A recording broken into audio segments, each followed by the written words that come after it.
Yo, what it do? What it do? What it do? We got some trade rumors. We got some mock drafts. Welcome to Raiders Unleashed. I'm your host, Raiders Rebel. Let's get into it.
Yo, what's good? What's good? What's good?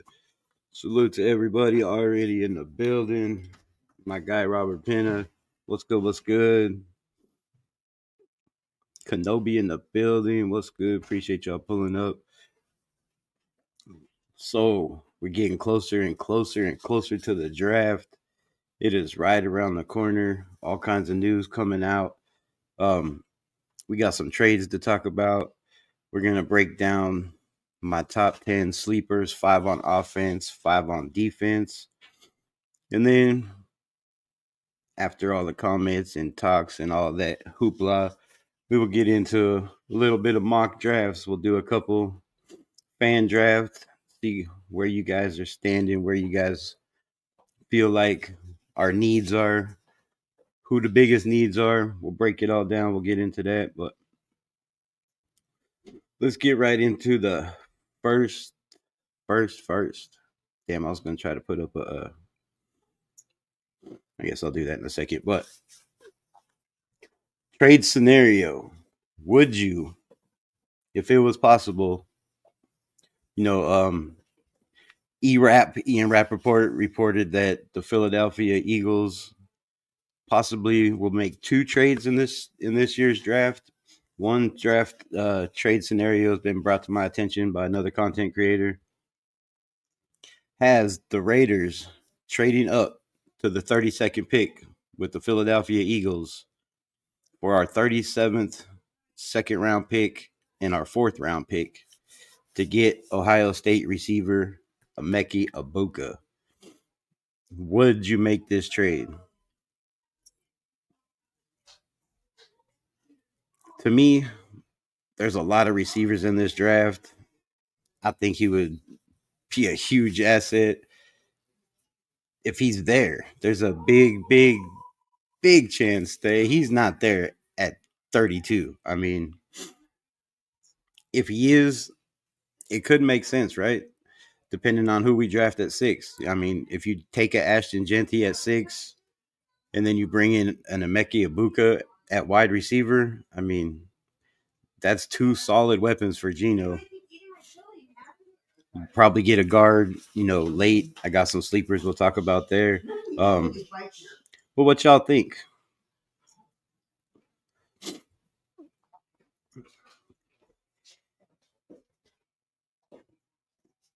Y'all doing? Um, all the receivers in the draft, like my guy Jalen Royals, Jalen Higgins. There's a lot of Jalen's in this draft. Even how you say that dude's name? I don't even know how to pronounce it. But so yeah, let's get Rick Wilson. What's good? What's good? Appreciate you, my guy, pulling up. Um, let's just get into these sleepers. So in no order, a guy that's talked about a lot. He's in a lot of mock drafts, but I don't think it's being talked about enough. And I know it's a mistake. It says Oregon State. I don't know why it says Oregon State. We all know he played at Miami, but he also played at Oregon State. But Damien Martinez, man, he's a powerful runner. He's a big guy. He's got surprising speed. He's got surprising breakaway speed. Um, Excels in short yard situation. He has good hands. He's damn good in goal line situations. If you watch film in Miami, uh, he he runs bigger than he looks. Right, in my opinion, a lot bigger than he looks. I don't know where some people have him. Fourth round. I think he could go higher than that. A lot higher than that. Now, if he's there in the fourth round, if we still have a fourth round pick, if we don't trade it to Philadelphia, you know, it would make sense, right? If we don't go get an Ashton Genty, if he's not there, or if we trade back, which a lot of people have us trading back. I did like 4 mock drafts today. I couldn't help but trade back in every one. I was tired of drafting Ashton Genty. But I did a couple today. I think I posted one on Instagram. Y'all go check that shit out. Next up is my guy Jaydon Blue. These Texas guys are deep in this draft, and pretty much their defensive tackle, their running back, their corner, their corner, their corner. One of my top corners in this draft. Um, Mr. Barron is dynamic, but Jaydon Blue, man, he's a hard runner. He's a dynamic pass catcher. Another guy with breakaway speed. Perfect for a creative offense, right? And I don't know how creative Chip Kelly's going to be, but we've seen what he did with Judkins and Henderson. So to me, another one of those guys that should be rated way, way up there. Troy Horton out of Colorado State. I mean, yeah, Colorado State. He's a vertical threat. He's got very impressive speed for his size, but he has a problem with injuries, which that's a big problem in the NFL. You got a problem with injuries. Accessibility is availability is the best ability. So you got to stay healthy in the NFL. But he's a guy that has solid hands. He can play on the outside. He can be that X receiver. He's got size. He's going to come down with 50-50 balls. And a lot of people, I've seen in a lot of mock drafts where he goes as a UDFA, which to me would be wild. There's a lot of teams that need receivers, and I think he could help a lot of teams, especially whatever team Shador goes to. I mean, that would make a lot of sense. Um, Quarterback Brady Cook. The couple of mock drafts I've done have been, Brady Cook not even being drafted again. One of those guys that turns out to be a UDFA. I don't see it, bro. I don't see it. They have him as a late round quarterback prospect with a strong arm and solid mechanics, but he's fast, he's mobile, the guy can move around in the pocket. He has pretty good pocket presence. Um, a guy somebody got to take a chance on in the 4th or 5th round. I just don't see him not being drafted. So another guy I had up there. Defensive wise, Billy Bowman Jr. out of Oklahoma. A rangy safety, got great ball skills, impressive athleticism, got good hips, solid tackler. I mean, not a very solid tackler, but solid in everything else. Run coverage, pass coverage.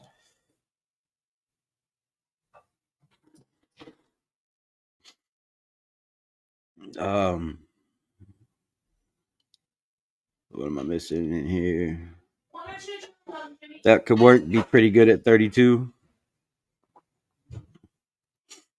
I just don't see him sneaking in there, bro. That'd be crazy. My guy Arnie Garza in the building. What's good? What's good with you? What sis? Probably just one for now. Why you ask? um, Not really Billy Bowman, the size wise, not really um, a Pete Carroll type of guy, but a guy that that's feisty again, a playmaker. We could definitely use some playmakers. We have some good coverage guys, you know, guys that still need training coming up, but Billy Bowman could be one of those sleepers in the later rounds. A lot of these guys definitely are probably going to fall to the later rounds. Mr. Ingram-Dawkins out of Georgia, a versatile defensive lineman, down out athleticism, crazy numbers at the combine. A guy, could be like an Adam Butler type guy that, only comes in at certain downs, the beginning of his career until, comes along, adapts, gets acclimated to the NFL. Um, Another decent defensive tackle that could fall really, really late, or somebody could sneak up and try to grab in the fourth or fifth round. I'd say probably fifth. He's a run stuffer, defensive tackle with very strong fundamentals. Quick get off, good run stopper, can get to the quarterback. Linebacker out of Clemson, Barrett Carter, another guy that tested pretty good at the combine. Standout pass coverage skills, right? Ideal for the Raiders. We have a lot of linebackers, and none of them at all are very good in pass coverage. The only one that's even close is Amari Gainer, and he's raw as can be, playing middle linebacker or Sam or Will linebacker. So a sleeper, somebody to watch later, later in the round, fifth round, sixth round. We have 3 6th round picks. A sleeper linebacker would be an awesome pick there, in my opinion, at 6. So that's my shit. That's what I got for sleepers. Arnie Garza, if you missed the beginning, you have to go back and watch the rest of the video. um, Rebel, what was your first impression of Gino before the press conference, after the press conference? I told you, man, Gino's a guy that he can win us games. He could be a dynamic quarterback at times if he doesn't try to do too much. Now, there was one thing that stood out to me, and I can't remember the fuck how he said it, and I should have wrote it down. Oh, he said they asked him about coming in as a backup, and if he thought he was going to be a backup his whole career, which I thought was a jacked up question because what quarterback goes in thinking he's going to be a backup the rest of his life? Like, so I thought it was a shitty question, one, but his answer was, he thought every time he went in the game that he wanted to be the guy to win the game, which to me that could be good and it could be very bad. If your quarterback is always looking to be that guy to be the game winner, his red zone performance doesn't know. But overall, I'm not mad at it. We got him at a damn good deal. We didn't pay 40-45 mil.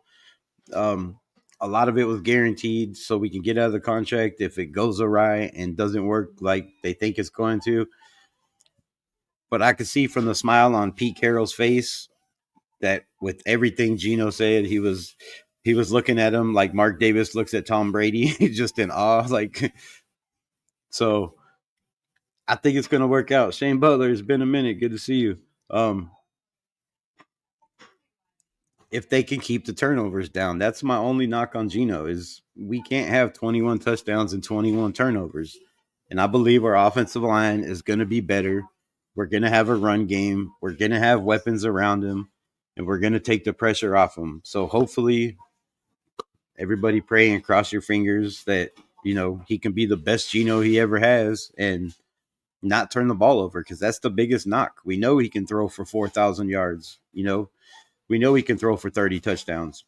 But the times he threw for 30 touchdowns, he threw for what 11, 12 something interceptions, a lot. So I liked the press conference. I liked everything he said. I liked what he had to say about his own work ethic. I like what Pete Carroll said about his work ethic. We know Gino's gonna work, bro. He's had a rough go for the first 6 years or whatever in his life in the NFL, and he can definitely help. I don't know if Carter Bradley's going to be on the roster, but help guys like Aiden O'Connell, Carter Bradley if he's there, and whoever we draft if we do draft a quarterback. So I'm, you know, I'm not saying we're going to the playoffs, and I'm not even going to say it's an upgrade because until he shows that he can't turn the ball, he can stop or we can make more positive plays than negative plays. You know what I mean? 21 touchdowns, 21 turnovers. It's kind of washy. So if you can make more positive than negative, to me, it's a win-win situation. And I believe with the coaching staffs that we have, the guys in the building, we heard him say he wants to be like Max. I mean, what more can you ask from your quarterback to want to be the first guy in the building and the last guy to leave? But he's going to have competition with that because we all know how Aiden O'Connell is. Since he's been a Raider, he's always been the first one of the first ones in the building, one of the last ones out. So the more guys we bring in that that are like that are competing to be the first one in and the last one out, it's better for us all around. So I like it. I'm not mad at it. I'm gonna cheer for it. I'm gonna root for it. uh Raider Menace, what's good, my guy? Appreciate you. What a game. What's up, Rebel? What up, Nation? What's good? What's good? Appreciate you having you. Shane Butler, what you got to say? Yo, sorry. Um, haven't known when you're on. What? Been looking, but didn't know when you're on. Weird. I don't know what's up with YouTube, man. They don't like me. They're always dogging my channel.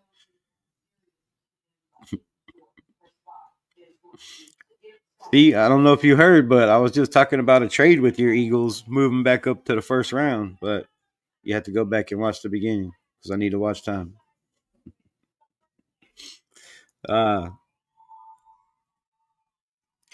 it's gonna be fun to watch, bro. I can't wait till camp starts. I want to see Gino have competition. Like I said yesterday, he hasn't really had much competition. He was the backup until Russ left, and then he was the guy. He was guaranteed the guy, and it sounds like he's pretty much guaranteed the guy here. That's what I got from the press conference. He's the guy, so it's gonna be fun to watch. It's definitely gonna be you know, competition is never bad, and you could say Aiden's not going to give him competition, but everybody has their own feelings, their own ideas, and I believe it's going to be they're going to push each other, right, and going to push each other. Um, Rebel, do you truly believe that Pete Carroll will start AOC if he beats out Gino? I mean, no, no. I, I mean, it's going to be hard to beat out a guy that throws for 4,000 yards and can do what you can't and run the ball.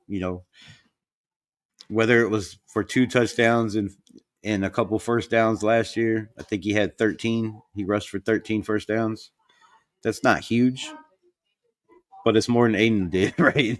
So, but if he does, I mean, if somehow it happens, yes, yes. I mean, may the best man win. But I just don't see that being a possibility. That's crazy talk. It's crazy talk. But competition's always great, bro. Um, Florida won it all. I couldn't watch. My Razorbacks got knocked out, so man, I'm down. But the Razorbacks baseball team is first in the nation. Shout out to my hogs. I can't eat that on here.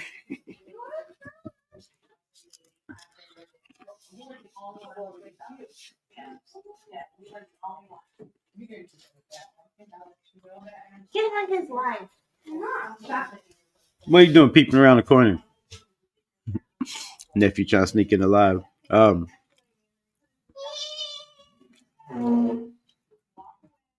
no. Not in the first year. Maybe after a year or two, because they're both mobile and they can do shit he can't.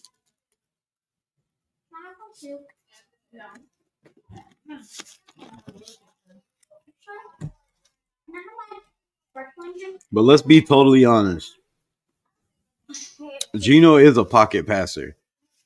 He's a pocket guy, the same as Aiden. He stands in the pocket. He takes shots down the field. He gets the ball out quickly. He had 2.9 seconds to throw the ball last year. So he can get the ball out fast. He's going to get the ball out accurate, on time, as long as you can protect him. And if you can protect him, he don't have to run. He only has to run when the pocket collapses, and he'll be able to do that. Hopefully, he doesn't fumble, but he can do that. Um, yeah, I love my Dodgers and the Razorbacks. I really don't watch other than that, but I don't watch as much as I used to now that I do YouTube shit and I'm constantly involved in everything Raiders. But yeah, I stay up to date with my Lakers, my Raiders, my Kings, all my LA teams and my Arkansas teams. Yeah, Arkansas baseball is nasty, bro. If you watch baseball, they are like 25 or 29-3. And I don't mean to change subject, and people probably drop off, but they scored 59 points in the last 59 runs in the last 3 games. They had a doubleheader today or yesterday against Missouri. I don't know who the hell they were playing, but it didn't matter. It did not matter, bro. They scored 59 runs in 3 games. They've had 13 games this year where they stopped it in the 7th inning. They didn't even make it to the 8th. They're like, just call the game. So yeah, absolutely wild, crazy shit. But back to the Raiders. Probably put some of these up so people can see them. Also, 59 runs in 3 games. It's crazy, bro. Hogs baseball is fun to watch. Their pitching is fun. They have 2 twin like Hawaiian kids that bat back to back pretty much in every game. And if one hits a home run, the other one's trying to hit one. And I don't know how many times they've hit back to back homers this year, but it's a lot. Their first baseman is nasty. So yeah, go check it out if you like baseball. Best college baseball to watch right now. Hogs baseball. Um, I like the baseball where the people dance. you like baseball where they dance? What? Yeah, fucking sick. You never seen it? Oh, that fucking where the dudes on stilts and shit. Oh my god. Yeah.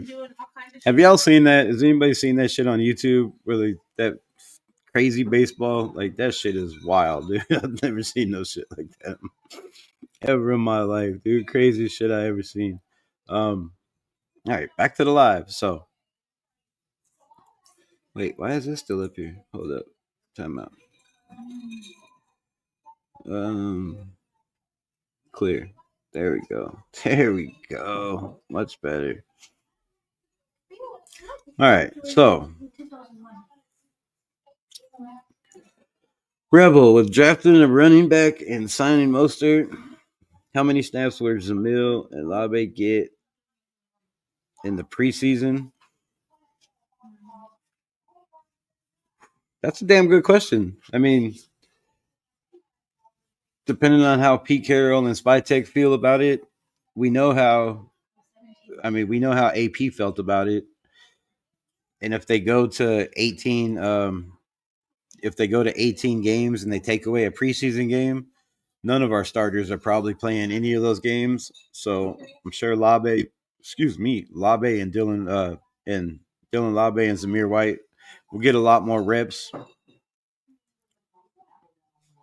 But it depends on who we draft. You know, if you get an Ashton Genty, they're gonna They're probably not going to give him too many reps in the preseason. Maybe a quarter here just to see what he has. But I mean, why push it? We already know what he can do. He knows what he can do. He didn't run in any of the drills and athletic drills and any of this shit.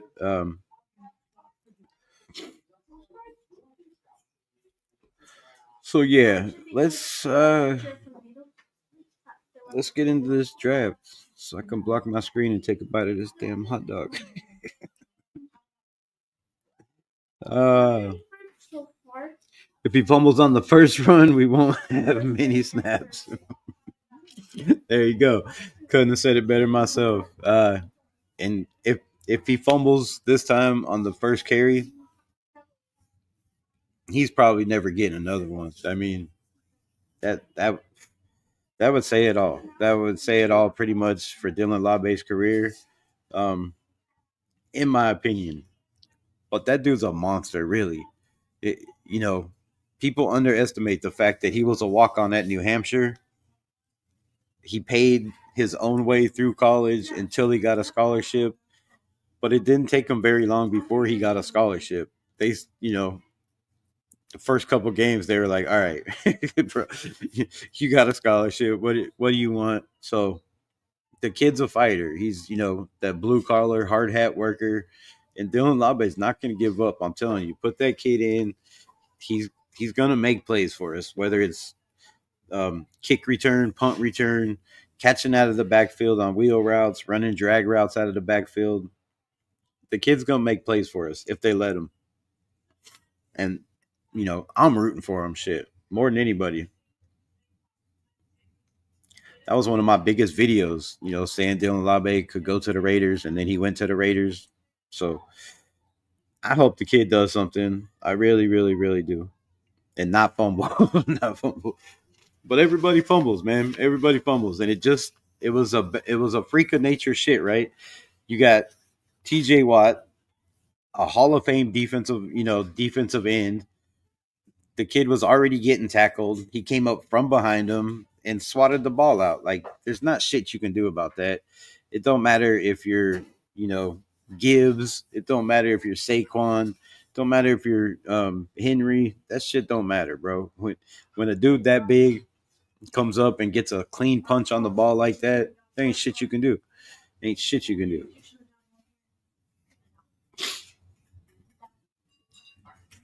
Just fill up the water bottle.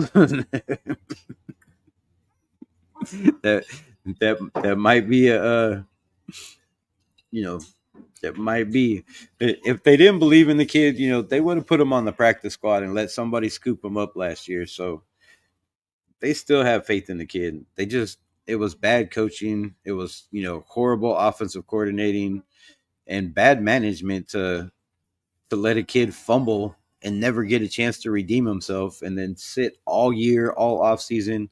And hopefully that'll just light a fire, because that would burn inside of me for a long ass time, bro. Long ass time. But all right, let's get into this mock shit. Um, what we got? Where we going? Who we picking?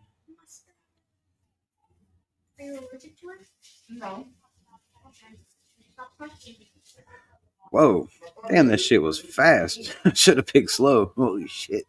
Hold up. Let me figure this out. All right, much better. What can y'all see? Y'all can't see shit. Um, what the fuck?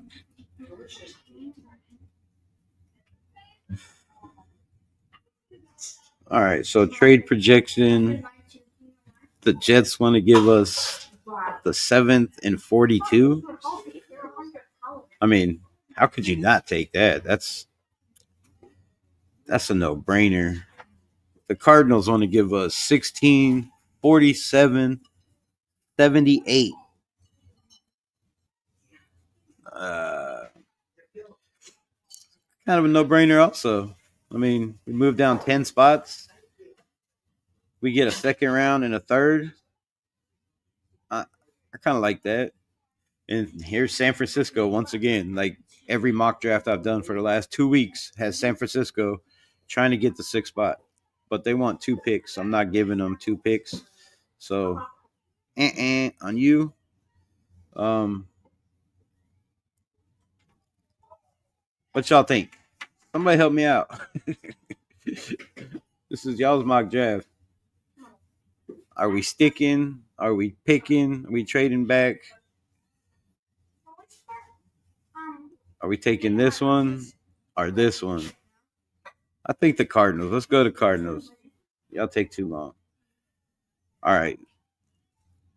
Now, this could get crazy because I'm not trading out of the first round. So, no. Pick 26, 90, second, and a fourth. Cardinals. Damn, that's a. All right. So, I picked the Cardinals. Why can't I see the screen? Hold on. Give me a second. Let me edit this shit somehow.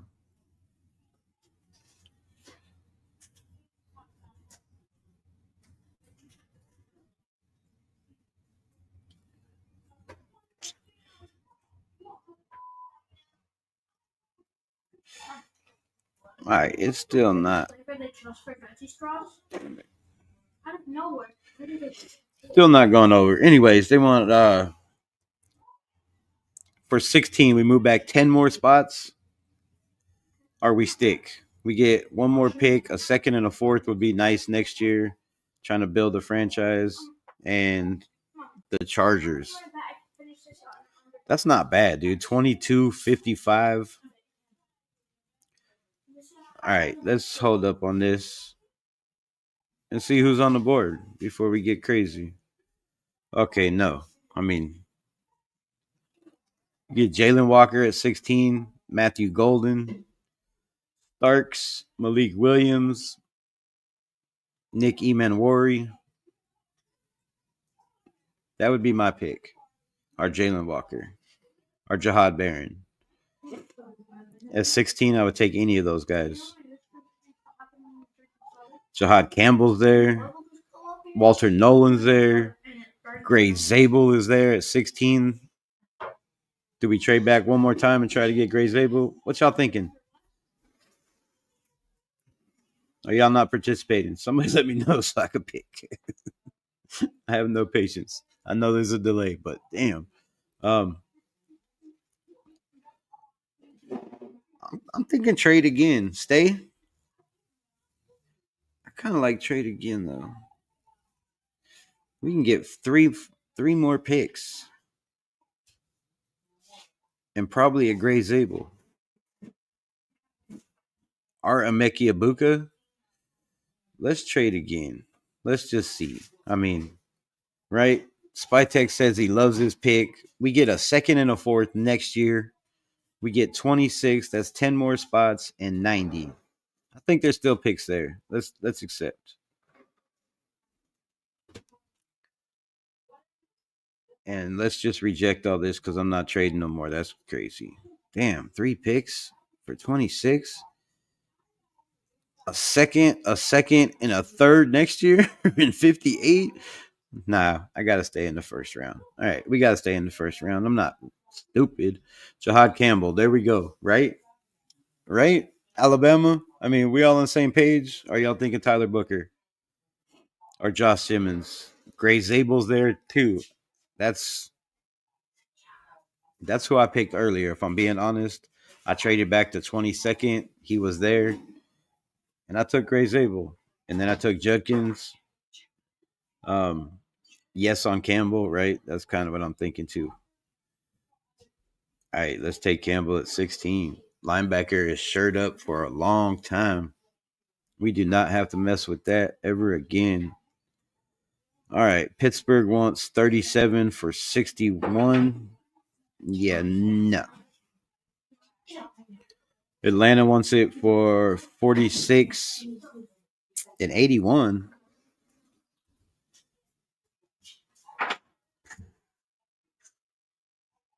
That's a second and a third.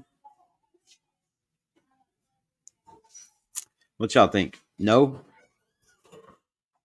No on the trade back.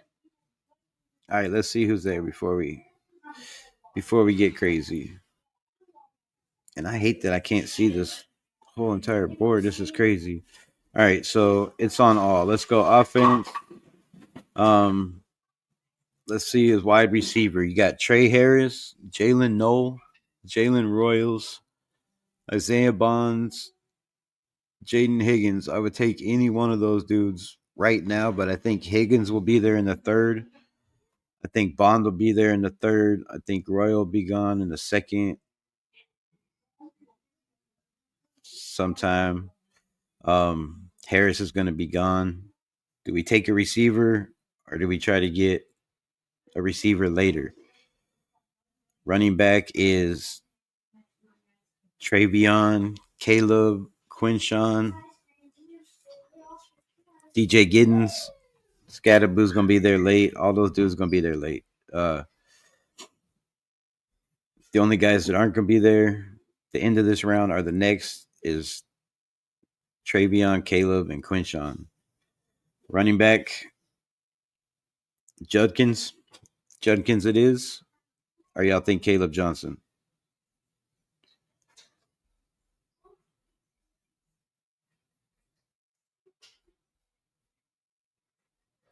Trade?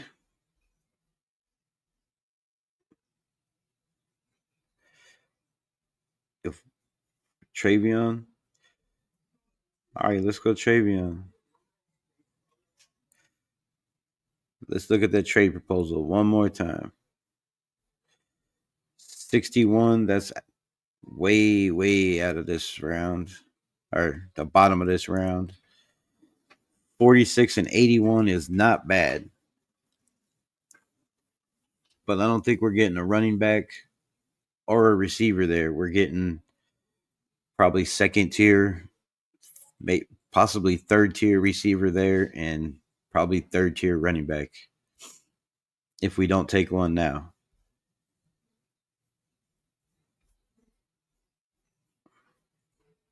Let's go Travion. The Bengals want to swap 2 picks. No.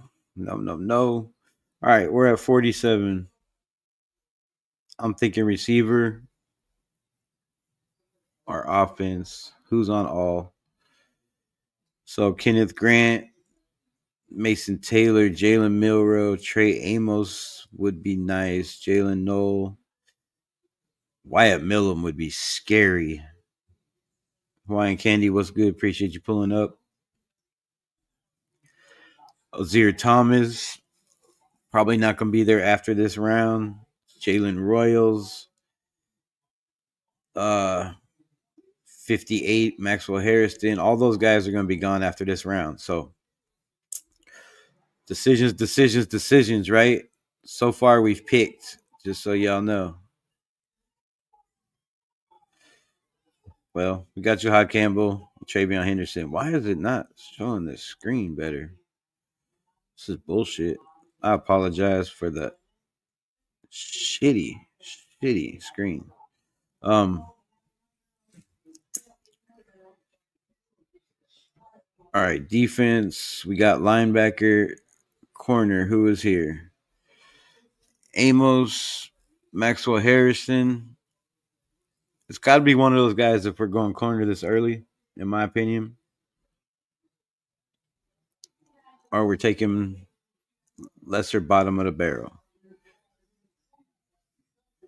Darian Porter, Strong. Kobe might be there. I wouldn't be mad at Noah Williams at all.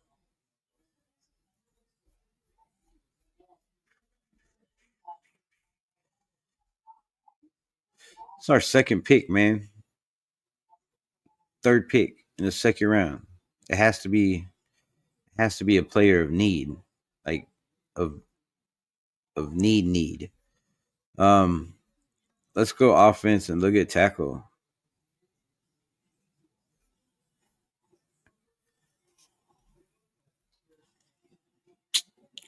Ezri, Membu or Mbao, Jones, no.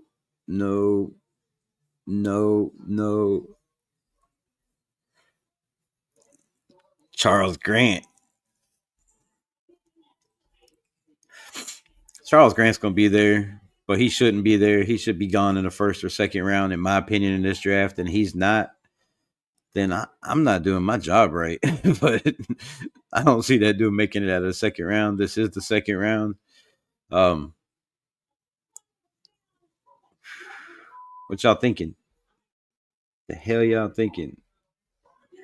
What's Miss Hawaiian Candy got to say? I'm getting ready to take a flight back to Hawaii, so I'm packing right now. Man, that's all you do is fly. You fly all over the world. It's constantly on a plane. Crazy shit. I'm not taking Kenneth Grant.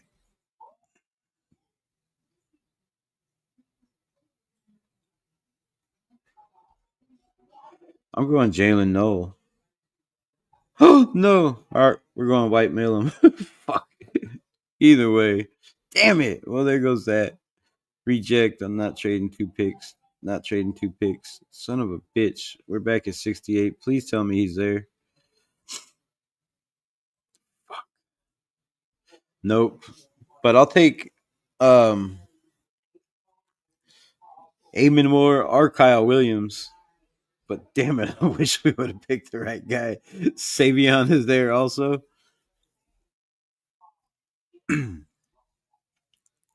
We're at 67. They got him at 79. He's not going to be there. For all, Kenneth Grant again. Tate Ratledge. No, no, no. Jeez Louise. They took everybody good. Chris Paul at 80. Whew.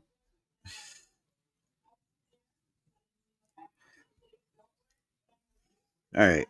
If Grant's there, I'm taking him now, bro, because that's our offensive line of the future.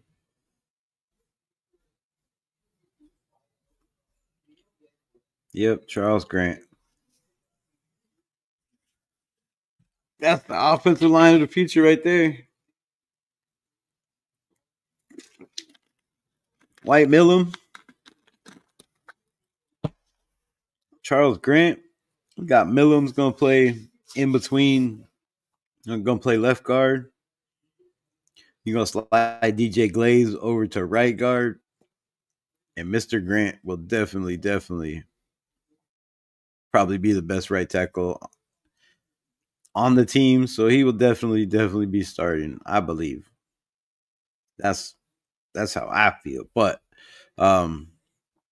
so pick wise, we have our linebacker, we have our running back, we have our guard, and we have our tackle. We have a whole lot of picks. Damn. So wide receiver now, right? Third round.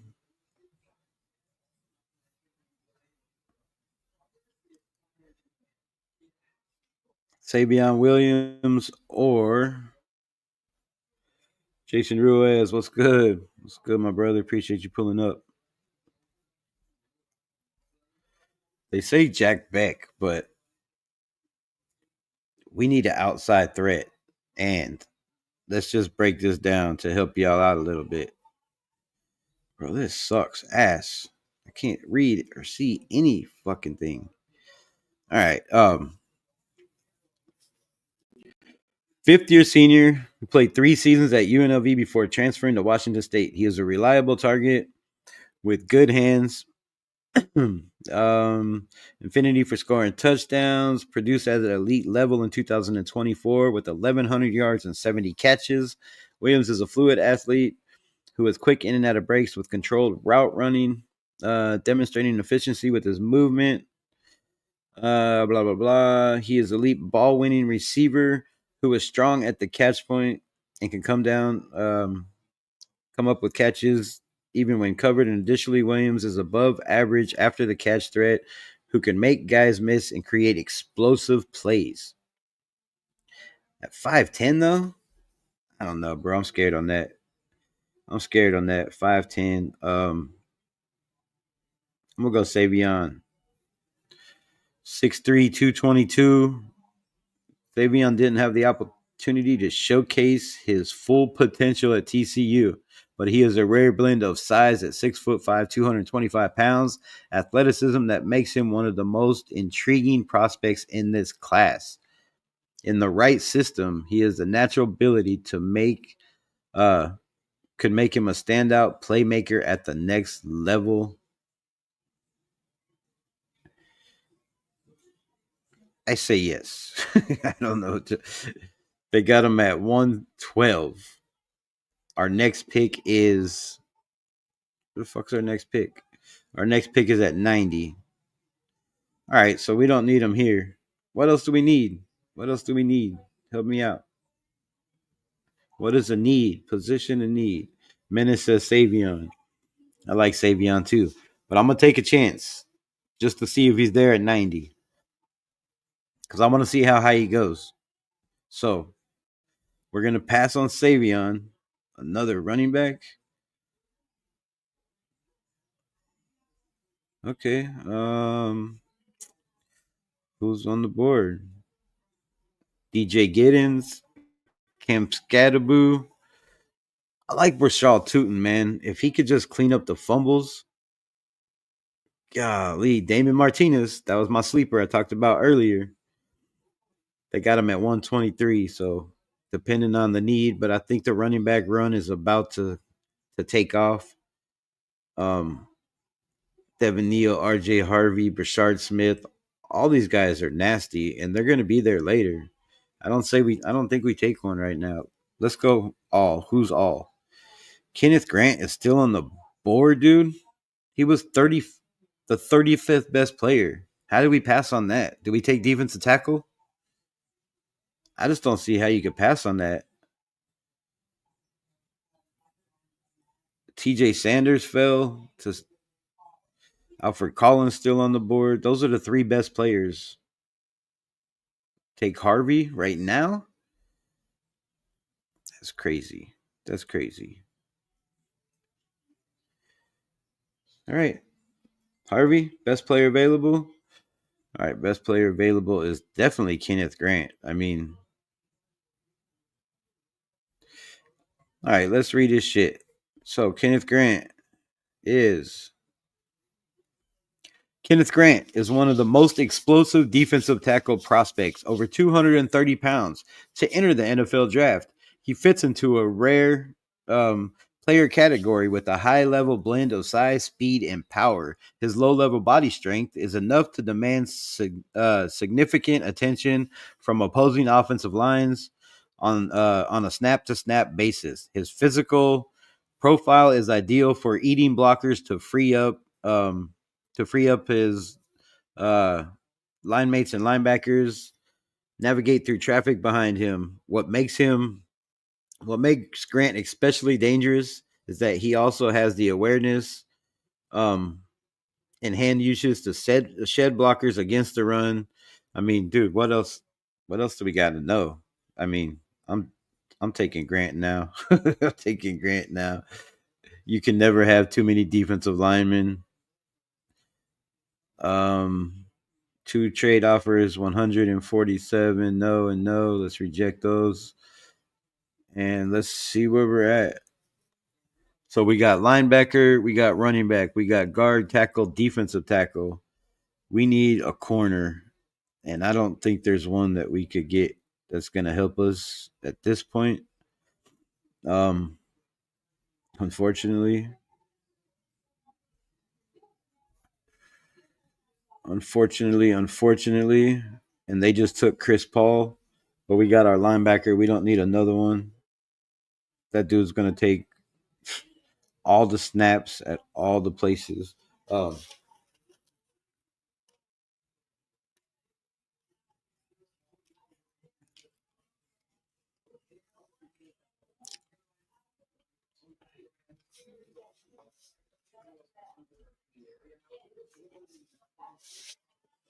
Dorian Strong's a pretty damn good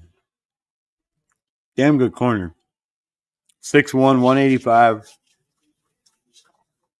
Skilled instinct cornerback who excels in man coverage, but is also more than compliant in zone coverage schemes. He possesses fluid hips, quick feet, Strong closing speed allows him to stick with receivers and disrupt passing lanes. Strong ball skills stand out. Shit, I don't need to read anymore. Can he fucking tackle? He has consistent tracks, ball making plays, blah blah blah. Physical at the line of scrimmage, done. We need our corner. We're taking him now. Dorian Strong, Virginia Tech. Welcome to the Raiders.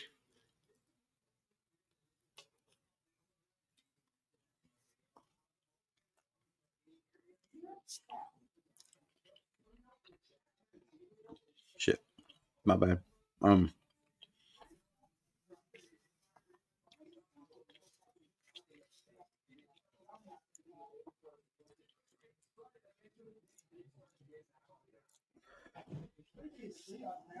yeah, that's gonna be nice.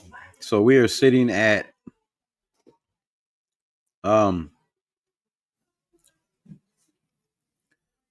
what pick are we at? 108. Damn, it's still that early. Holy shit! How many players do we get? Uh, it's getting harder and harder to find talent. So let's go. 108 is what, fourth round? That's our fourth round. Damn, we're only in the fourth, and we got all them players. What the fuck? Hold up, that's not right. I guess it is. We got 1, 2, 3, 4, 5, 6 players, and we only in the fourth round. Holy shit! Sign me up. Hey, if you need a GM, I'm available. I'm just saying. I'm just saying. Damn. All right, so this is how you build a franchise. I'm just saying. It's how you build a franchise. Let's go to. I can't believe it's only the fourth round. Let's see what they have um at quarterback right here, right? I mean, we already have every damn position we pretty much need. Quinn Ewers, Dylan Gabriel, Riley Leonard. 154. All right, we'll wait on him. What picks do we have? Shit, yeah, we'll wait on him. Damn it. I guess we're taking Riley in the fifth, so we'll get our quarterback there. What else y'all got for me? Right? This is why you trade back. This is exactly why you trade back. Um, let's go over our picks again just to make sure we know what we got. We got Jahad Campbell, the best linebacker in this draft, and possibly top 5 linebacker in the NFL very, very quickly. Travion. Okay, we need another running back. I'm kind of scared at that pick. He's not, he's not the smash mouth guy we need, and Mostert isn't really that guy either. So we're gonna have to rely on Zamir White in the red zone, and I'm not good with that. I'm not good with that. So White Millum, Charles Grant, man, I wish it would show this better for y'all. I apologize. Yeah, let's go running back. Let's take one now before they are all gone. And Damien Martinez is there. Rashul Tootin. Fuck it, let's break them down, I guess. Um, Come on, man. 5'9". Yeah, I don't really like that, but I mean, I guess if you're Ashton Genty, 206. The fact that Tootin graded as well, he just did despite historical bad ball security. Done. Nope. I told you he fumbled a lot. That was my main problem on him. RJ Harvey, I like. Jaquez Hunter, Jaydon Blue is one of those guys I talked about as the sleeper. But let's break down Martinez. 5'11", 217. First showed up to the NFL draft radar when he emerged as a consistent 1,000-yard runner at Oregon State in his first 2 seasons. In year 3, he joined Cam Ward at Miami, cracking 1,000 yards. while averaging 6.3 yards per carry. That's not bad. Martinez resumed as a receiving threat. Is still woefully barren, but he is truly one of the most complete running backs in the entire draft. At 6 foot 217 pounds, he assured looks the part and checks almost every box. Martinez is explosive and uber physical, rolling downhill. That's what we need to know right there. Uber physical draft. Welcome to the Raiders.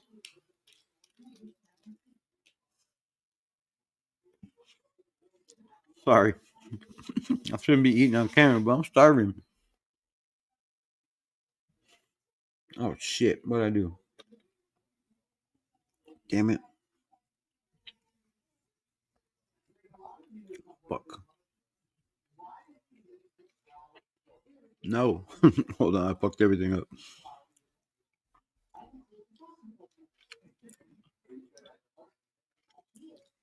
Son of a bitch.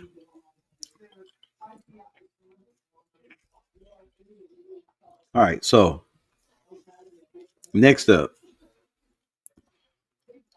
where are we going? Chuck, you smoked them. What's good? What's good? Appreciate you pulling up. Right, gotta eat. Tootin and Harvey. Yeah, Tootin's those fumbles. No, no, no. So we got our running back. We got our defensive tackle. Um, we got to steal that corner. I believe that's gonna be nasty. Just nasty work. Um, I think we need to check out defense. What we got left at safety? Malachi Moore. We got so many picks, dude.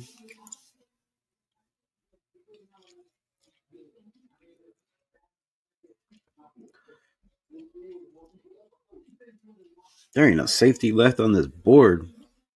Good lord. All right, well, um,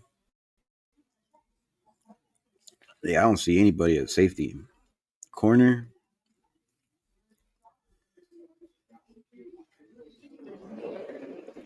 There ain't nothing left there either.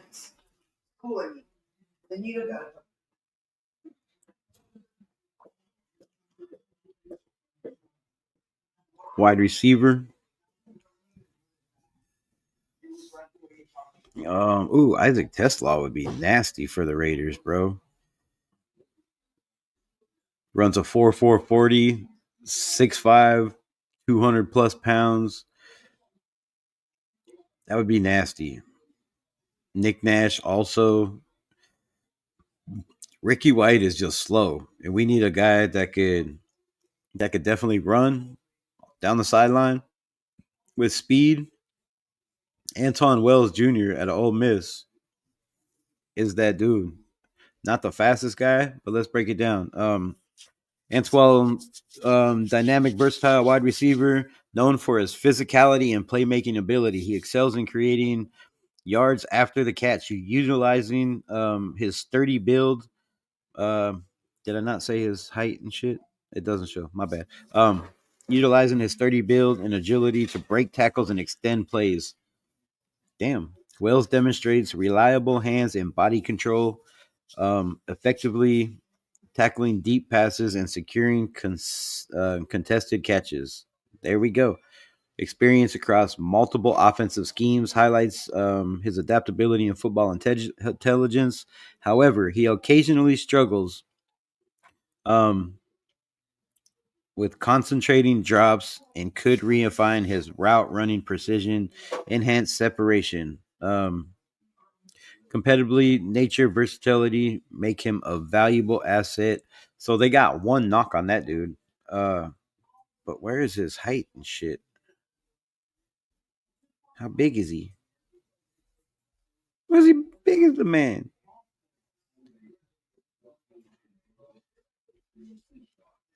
All right, I'll go guard in a minute. Offensive tackle. London, no, no, no. Dalton Cooper is the offensive tackle. that I was gonna have on my sleeper list, but I didn't get enough information. But the dude's a mauler, an absolute mauler. I would take him, and I would take this man. Where the fuck is he? Is he gone? What? Oh, son of a bitch! No way. All right, well, my mystery relevant pick is not mystery relevant no more. Somebody picked his ass. That sucks. Um, well, some beach, somewhere.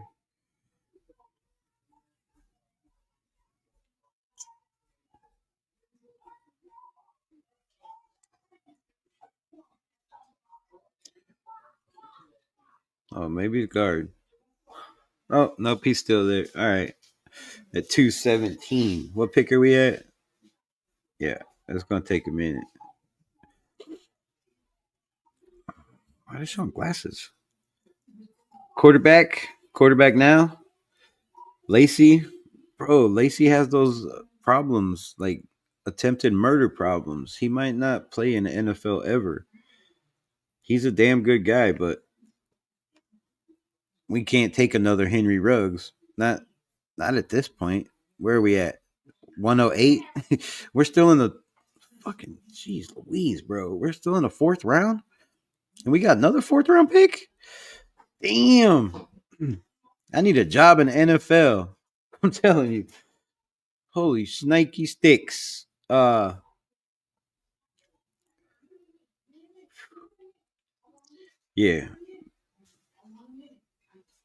So we don't need offensive linemen because I got two guys that I'm pretty sure are going to be there.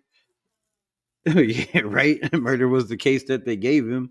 Hopefully they don't, but maybe he can beat it. I don't know. Uh, hope he does. Good luck. I don't know the circumstances and shit, but um, he only drinks on the weekends. Sometimes that's all it takes. Sometimes that's all it takes. Yeah. Shout out to my guy. Hopefully all goes well, but that's rough. That's rough. Jordan Phillips out of Maryland. I really like that kid. Edge rusher. Let's go back to wide receiver. Because we only got no wide receivers. We got two running backs. Fourth round, we got to get somebody out of here. Come on, there gotta be somebody. I say Tesla. Let's go over Tesla because this is the most underrated receiver, and he's climbing up the draft boards.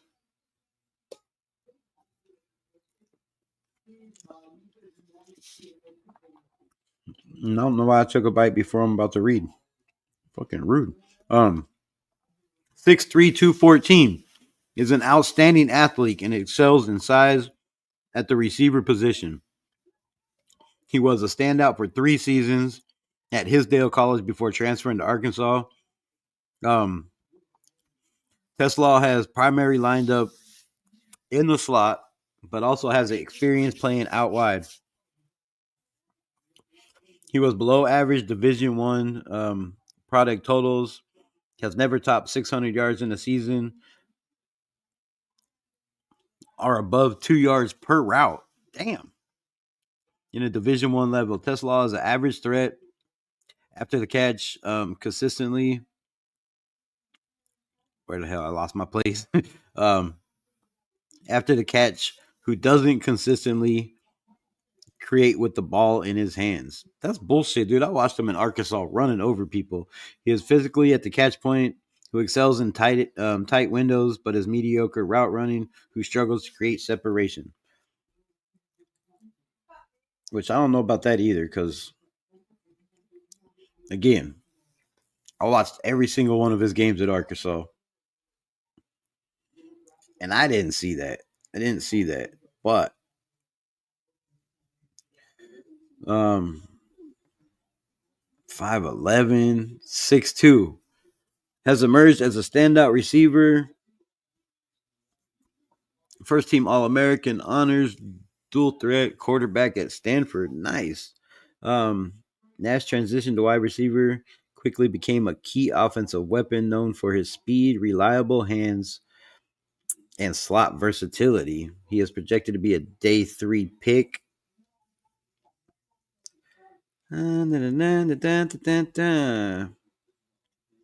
His ability to read defenses and find soft spots in coverage makes him a dependable target. However, long-term upside may be limited due to his advanced age.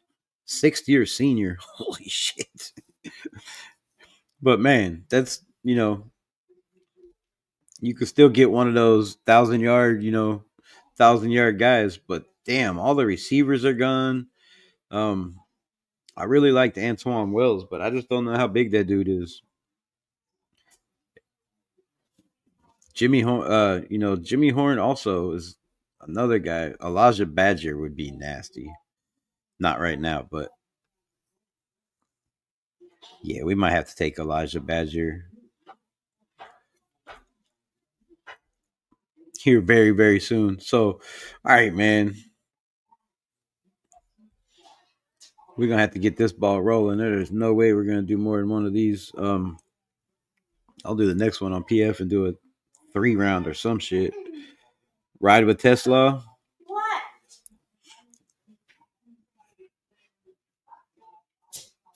Jimmy Horton. Right now, though, at 143, he's projected 238. There's got to be better talent than that available. What's that quarterback? Dylan Gabriel 151, Riley Leonard. Let's go Riley Leonard, right? What's our next pick? What do we pick next?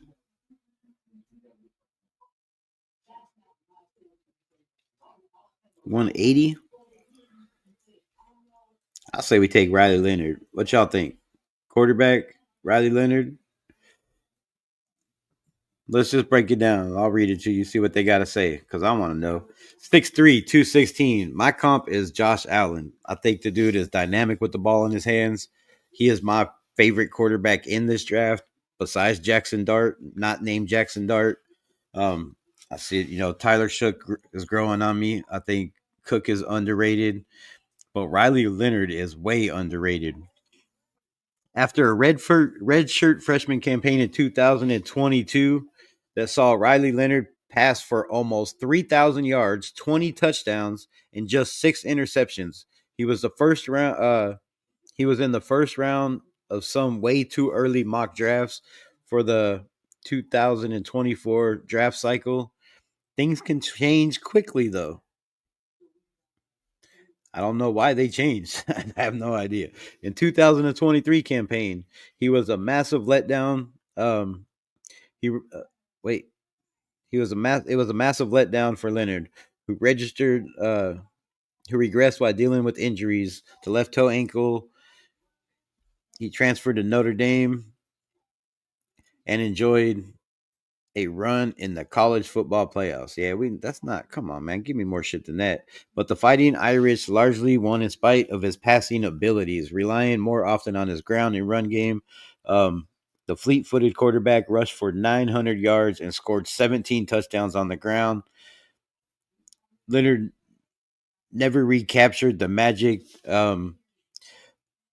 because they didn't let him pass the ball, bro. All that shit is garbage, bro. I get that. He's athletic. He has a loose and live arm. And his comprehends resolve and strength in the right situation, which is bullshit. If you watched him at the combine, the kid was one of the best quarterbacks out there, in my opinion. Like he threw the deep ball on target. He threw all the short meteor whatever fucking passes. I can't spit that word out of my mouth. Yeah, I think it's a steal. 154. We're not picking again. Take our quarterback. Get it done with. Welcome to the Raiders.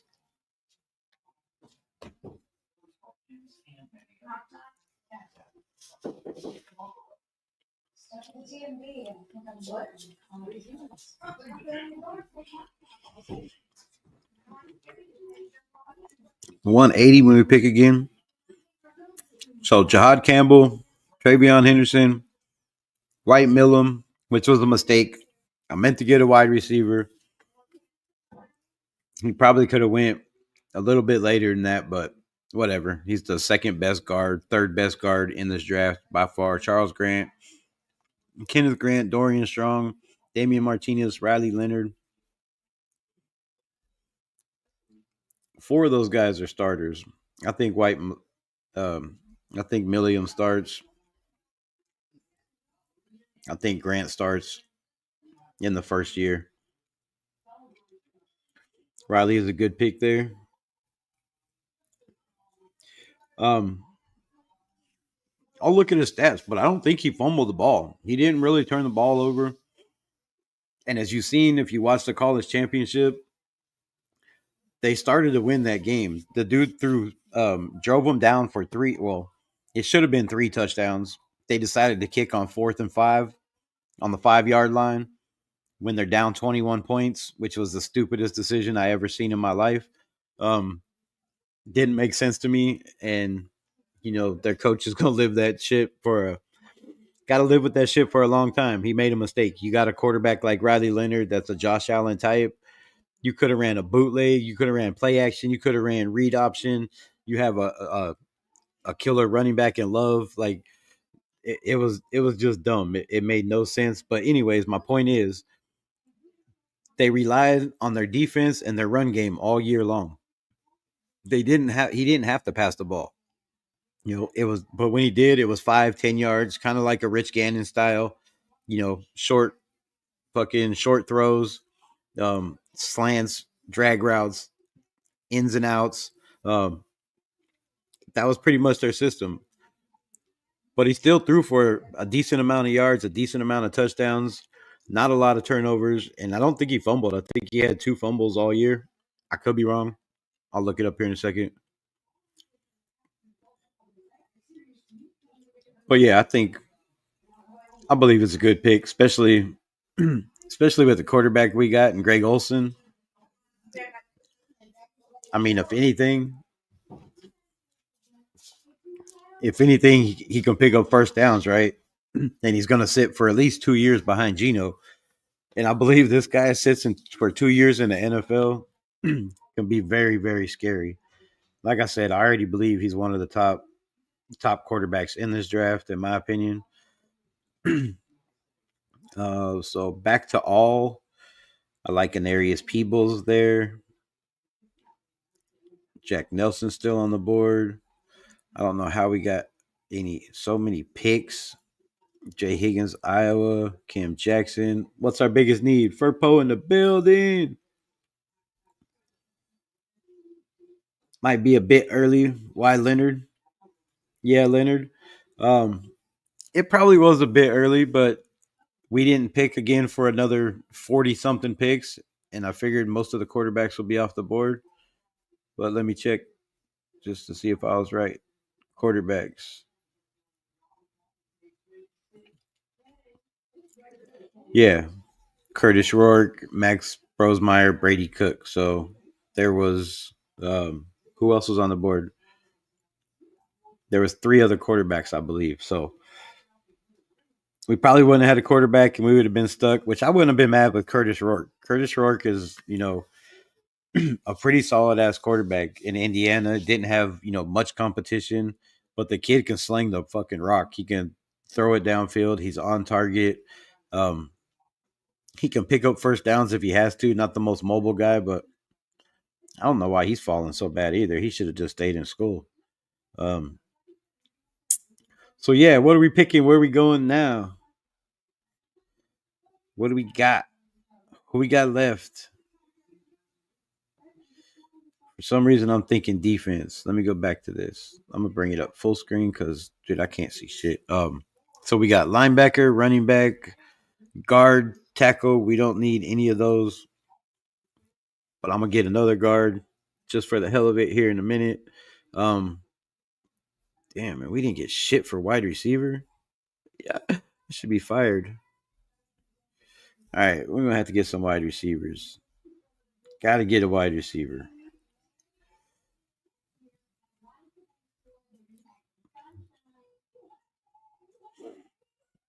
Um, Wide receiver. God, I can't do that. He's so slow. It's got to be Antoine Wells, bro. Let's go, Antoine Wells.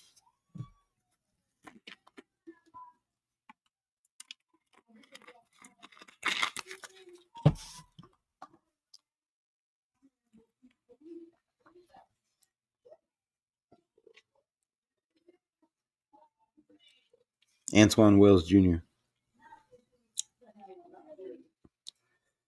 Yeah.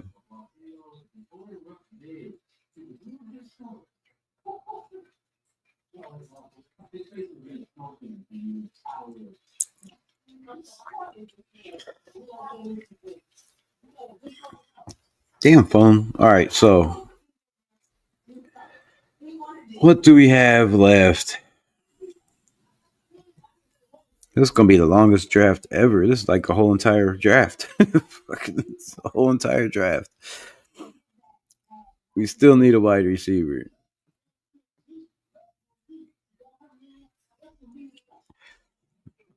Cody Hudson, what are you at, Mr. Hudson?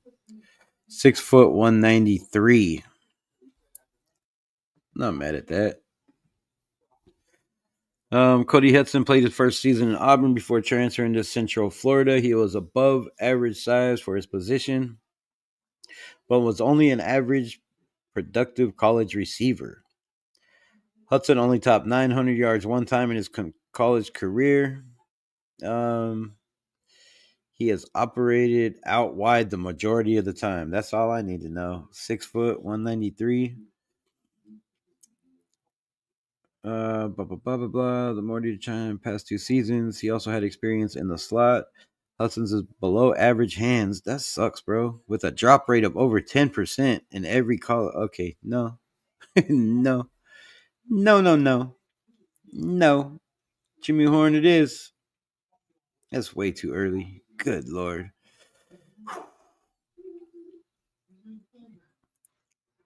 This draft sucked ass, bro. They took all the good players early as hell. So defense, defense, defense, defense.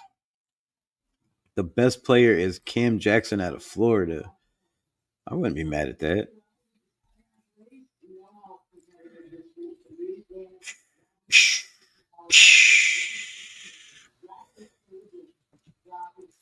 Elijah Williams, 6'2", 228, is one of the most intriguing late round small school prospects. He was a full time starter at Morgan State, grew to become one of the school's most storied defenders. Damn, All MAC, All American, 25, 11 sacks. Williams ended his career at Morgan State, all time leader in sacks with 31, and tackles for loss at 52, at 6'2", 294 pounds. Williams is a standout. That's another Tyree right there. I mean, yes, no, maybe so. Do we take a chance? What y'all think? 793 cone drill, 9 broad jump for a 294-pound man. That's crazy. That's crazy. Um, that's crazy. What y'all think? Stir up the edge. Get a player for down the road.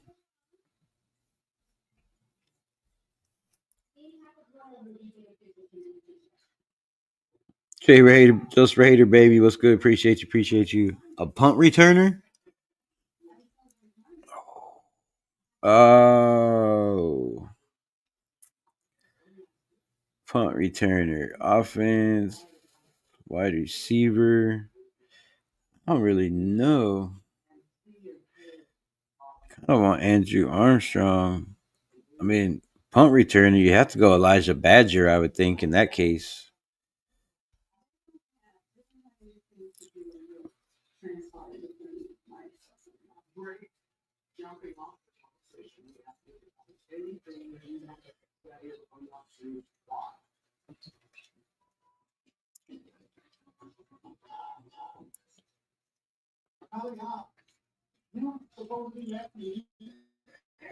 Yeah, I would think it'd be a guy like Elijah.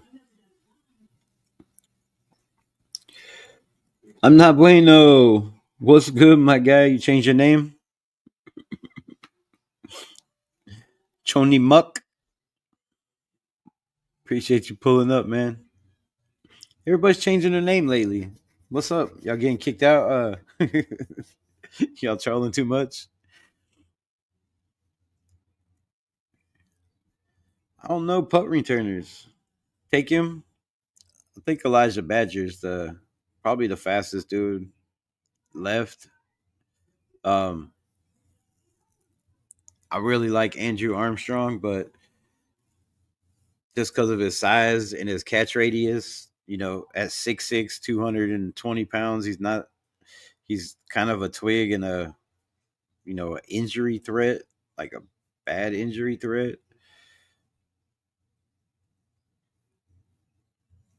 What's Kobe Hudson? Kobe Hudson, maybe kick returner, punt returner. Lacey could probably be that guy. Ja'Cory Brooks. Yeah, let's read this.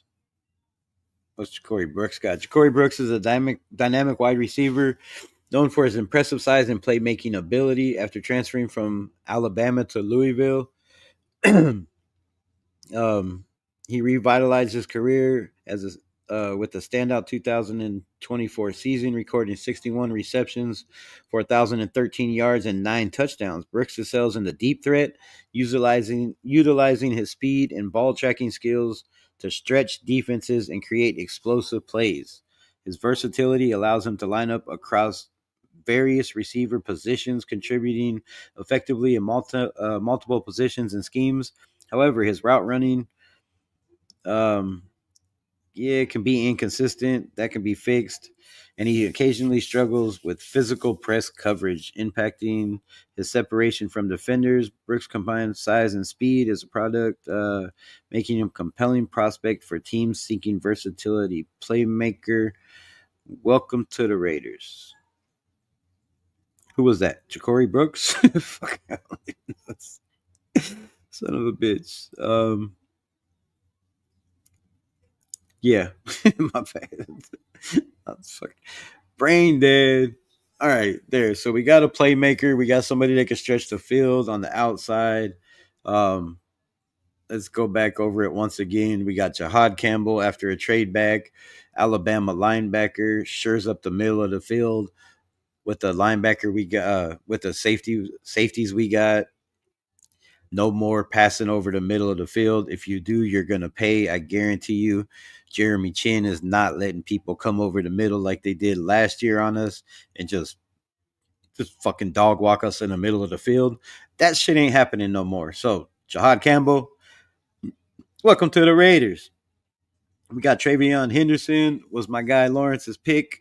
Dynamic out of the backfield, fast, you know, probably better at catching the ball and more dynamic with the ball in his hands out of the backfield, but still a damn good runner, has damn good vision, could squeeze through the holes, could get skinny, can find openings, has pretty decent vision.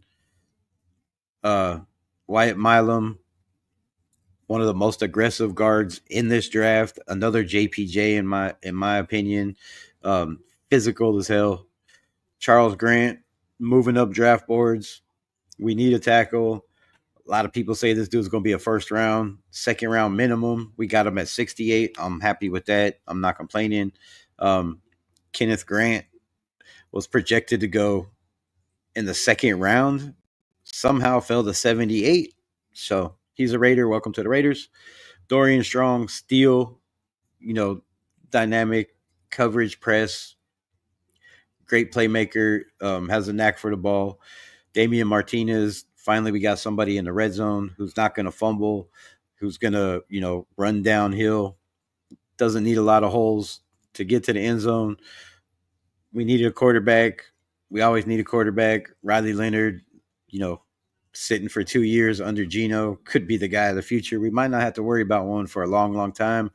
Antoine Wells brings you that outside, outside plus slot receiver ability. And I do believe he runs kickoff and punt returns too, possibility. Kobe Brooks, and we have 2 more picks left. Let's wrap this shit up. I'm going to make it very, very easy for y'all if they're still there. I'm going offensive tackle. He is not there. That sucks ass. Fuck. Well, I guess I'm not making it easy for nobody. So my tackle is gone. And my guard is there, Willie Lampkin. We will just take him now. But before we do, let's read his shit. The most underrated player. And I was going to save it till the end of the show because, he was in my top 10 underrated players. I had 5 offensive, 5 defensive. If you weren't here at the beginning of the show, go back and check it out. But Willie Lampkin was kind of one of those guys that was, a lot of guys. There was another guy, Quentin Robinson, Noel Williams, which I've talked about in a couple of my drafts, from the corner from California, and Holland Pierce. Holland Pierce was a tackle from Rutgers. If you haven't checked out tape on him, go check him out. Another guy that probably going to go way, way, way late in the rounds. As a matter of fact, I'm going to see if he's still available. But let's check out this man. 5'10", only 279. That's his biggest problem. Totally disadvantaged. After transferring from Coastal Carolina, Willie Lampkin earned first-team All-American honors in 2024, highlighting his impressive performance. Known for his technical proficiency, Lampkin excels at engaging defenders and maintaining blocks, contributing significantly to his team's running game, which we definitely need. His athleticism is evident in his ability to move quickly to the second level and to close in on defenders with agility. However, his physical attributes has raised concerns. He is a smaller than typical NFL lineman, which may affect the fit for the personality. Willie Lampkin's performance at the Senior Bowl showed a mix of strengths and areas needing improvement. Despite his size concerns and contributions and technical skills, athleticism, experience makes him an intriguing mid-round draft prospect for teams looking to bolster their offensive line in depth. Well, we are past the mid-rounds. We are in the late rounds. My man is still there. Welcome to the Raiders, Willie Lampkin. He's also a guy, believe it or not, that is very, very athletic and plays with the same aggressiveness as JPJ. 1000%. The dude is aggressive as hell, finishes every play. He's JPJ in a little tiny smaller body, big man, little coat type shit. So yeah, Willie Lampkin. Let's just lock that in. Be done with that. We got one more pick, I do believe. Who's gonna be Mr. Irrelevant? Where do we go? Who do y'all got? Navman in the building. Appreciate you pulling up. Willie Limp. Uh Willie put us at a B. Come on, man. Stop. Uh Gaines, where is he at? We got one more player left. Let's go with all. So Cam Jackson, defensive tackle, Jordan James. Damn, if we didn't already take another running back, I can't believe he's still there. I don't know how that kid does not. Man, if he don't get drafted, I'm gonna be very, very surprised. So, what is the position in need? Let's break this down one more time. Who we got? Where we at? We at the last pick. We got Jahad Campbell, 26th. We traded back and got a whole slew of picks. Like, we have so many picks. We were running out of people to pick. We're running out of positions of need. So it turned out to be one of those drafts. I don't think I'm trading back if we do one more, but fucking hour and a half draft here, or hour and a half draft. It's been a long time. Jahad Campbell, Travion Henderson. We shored up the offensive line. The trenches are solidified for a long, long time. Wyatt Milam, Charles Grant, both going to be starters. I guarantee you. Kenneth Grant, defensive tackle, projected to go in the second round, fell to us at 78. Another steal, Darian Strong. Damien Martinez, the running back from Miami, had to steal my guy Riley Leonard in the fifth round. Antoine Wells Jr. at Ole Miss. All the wide receivers are gone. We kind of went, trenches and defense and running back in the beginning. So that's where we're at. And then we went another guard. So I think there's a lot of people on this team that are going to be cut if we draft the guys that we drafted. People will not going to make this team. So we're at the last pick.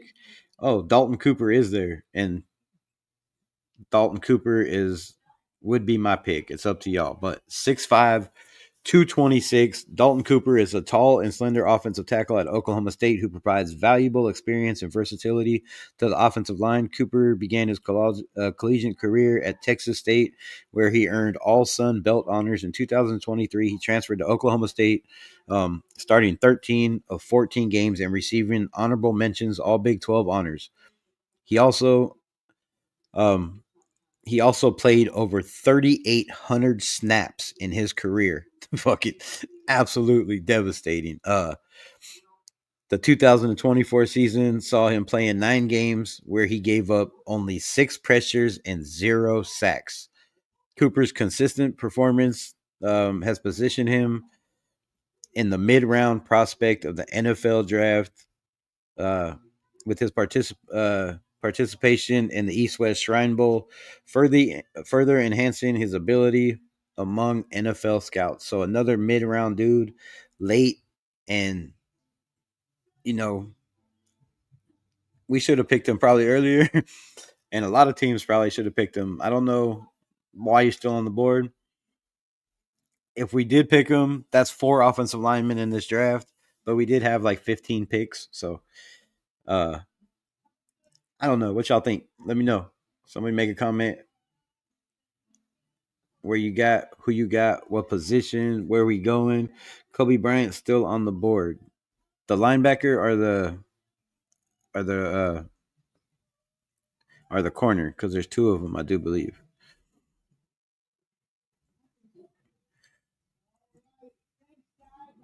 For linebackers, we have Colin Oliver, Oklahoma State, Nick Martin.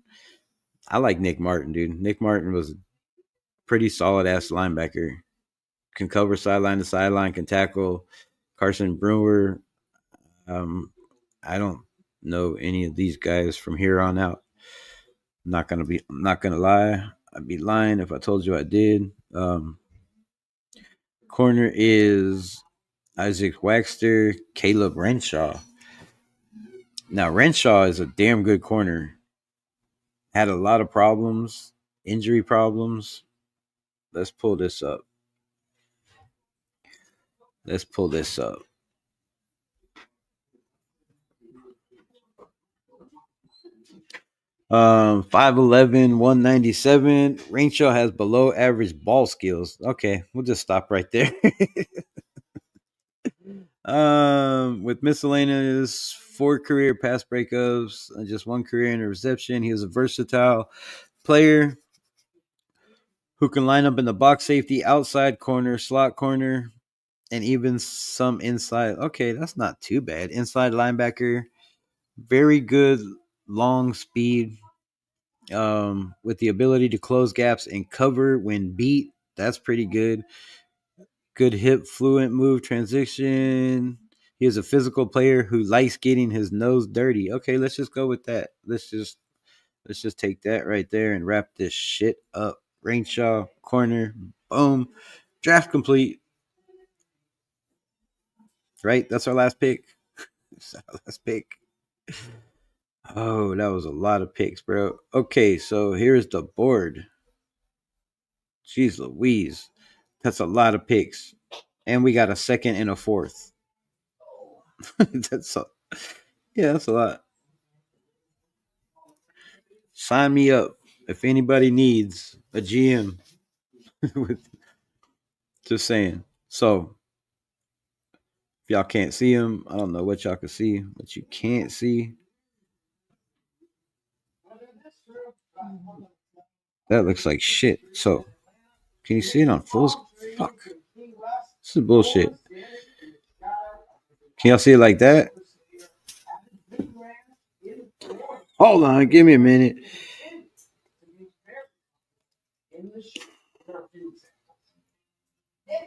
Gotta see what this shit looks like.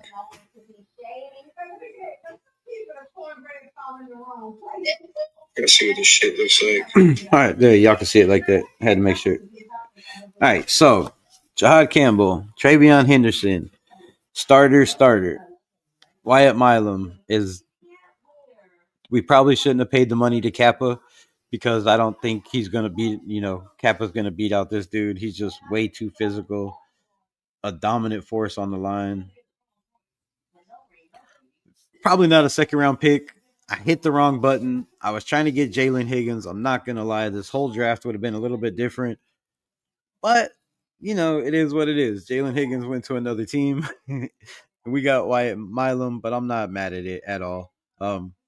Charles Grant, like I said, you move DJ Glaze over to right guard. Charles Grant is your right tackle. Milam is easily your left guard, no doubt about it. Kenneth Grant, defensive tackle, is probably going to be the Adam Butler, for the next year, maybe two, just because we have so many guys on the defensive line. But if not, I mean, shit. If he plays, he plays, right? You can never have too many defensive packages, and we have a lot of defensive tackles now. A lot of guys fighting for positions.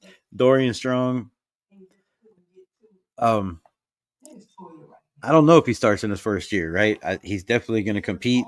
He's going to bring competition to the room. It's going to be between him and Eric Stokes. It's going to be very, very close, in my opinion. Eric Stokes, a former first round pick, been through, been through the mud a little bit, right, in the NFL. And I believe the dude's on a mission to come back and prove he could be that guy, right? So Dorian Strong, Damien Martinez, we got competition in the running back room. If Zamir doesn't make the team, if he does make the team, whatever. But it really puts a whole lot of pressure on even Mostert. We signed him to a contract, but there's no guarantee that he makes the roster. With Travion Henderson and Damian Martinez, I mean, somebody's got to go, right? Whether it's Dylan Labe that we drafted last year, whether it's Zamir White, in his contract year, which just wouldn't make sense to me. Let him play out his contract year, see what the kid has.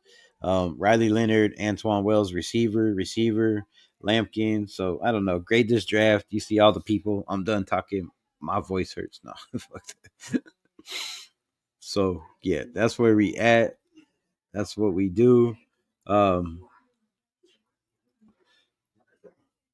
ain't never blocked your content. What you talking about?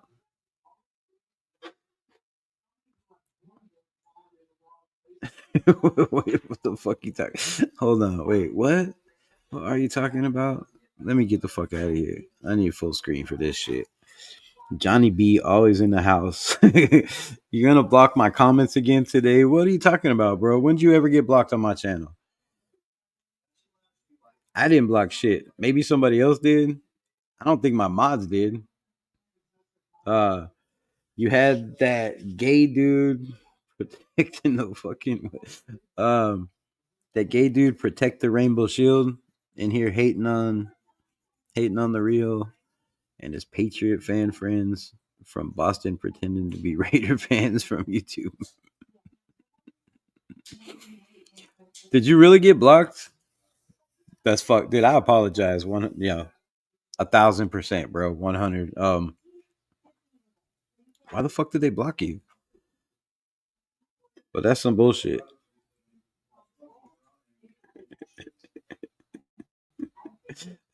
Man, hell yeah, dude. Fucking, I appreciate you pulling up. But man, I don't know what the.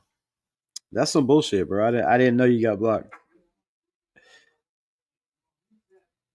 But that's some bullshit. But protect the rainbow shield. You mean Chris? When was Chris in my live, bro? That had to have been a long time ago. Chris don't ever come in my shit, so that's crazy. What's good? What's good? New England booster. Must have heard his name. So John B, who you got in this draft? Did you see the mock draft? Who y'all got? I'm gonna eat this last damn bite.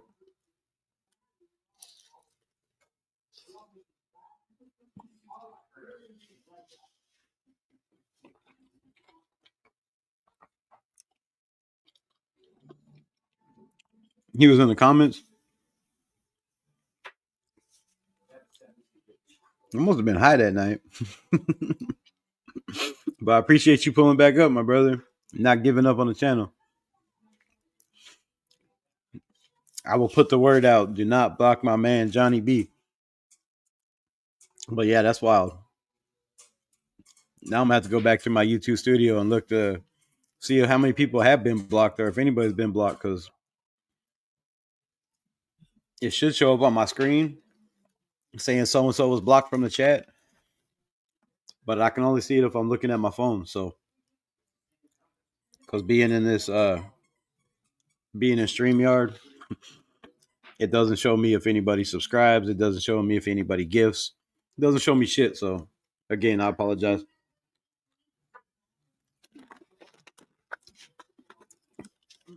All right, so where we at? We're at an hour and 40 minutes.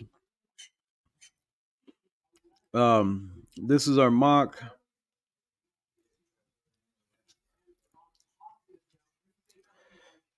Let's get the hell out of here.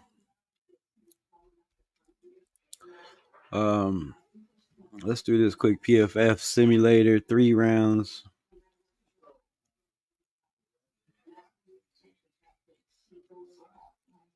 Raiders.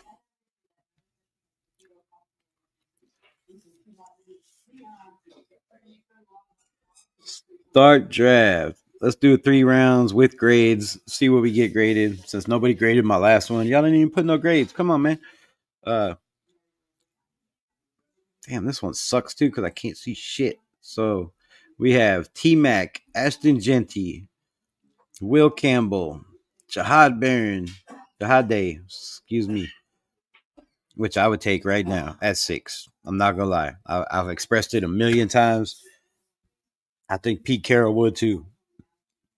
Yeah, I really think they would take E-Man Worry at that position, at 6 also. And Jahad Campbell. Damn. Who y'all got? Who we taking? I kind of like Jahad Campbell again. I mean, I know we just took him in the last draft, and I don't know what the grade would be.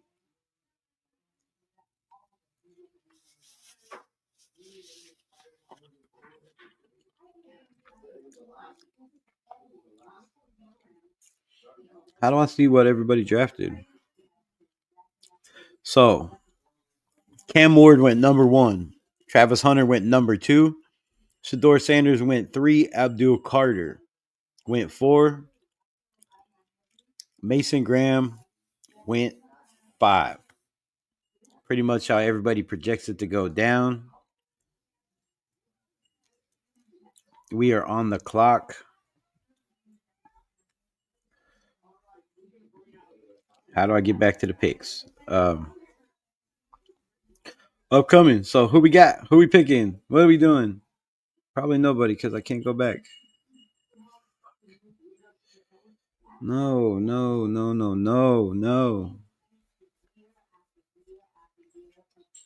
Well, shit.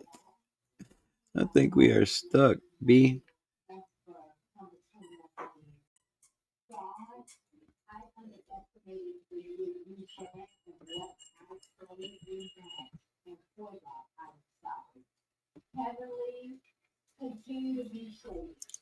Well, I don't know. upcoming. It's not going back. So I guess we are not doing this draft. That's bullshit. That's totally bullshit. Yes, leave this bullshit site. Why can't it go back? Try again. One more time. 3 rounds with grades. Who we taking? Oh, this ain't the right one.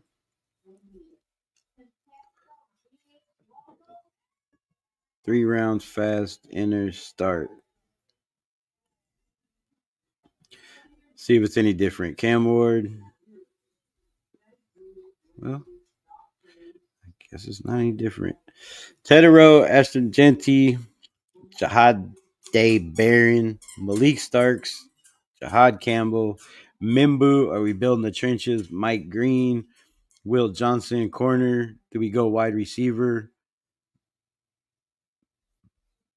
Who do we go? Who do we take? What do we do? Who y'all got? Johnny B, when you say hit that like, probably not the best way to roll. What? What do you say now? Holy shit. Um, Chris was in the comments. All it does is hurt my channel. I mean, it's all good, bro. Like, if you don't want to come into the channel, you don't have to come into the channel. If you don't like the people in the channel, you can block their comments so you don't see their comments. Um, Giants might take Carter. That would be nice. That would be very, very nice. Our grade was a B plus, I think. Um, you failed. You're fired at GM. In the last draft or this draft? Genty or Jahdae Barron? Who we taking? Or Campbell? Who we taking? I didn't see anything. That dude was just crying. Exactly. That's what the block button means. For be honest, I don't know, man. I don't know, but come on, man. I need y'all participation in this shit. Do we really want to just take Ashton? I'm not listening to y'all. I'm going Jahdae, right? I'm going corner.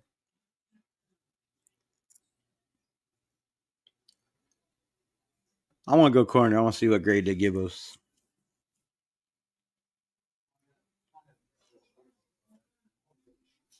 What grade can we get with a Jahdae Barron?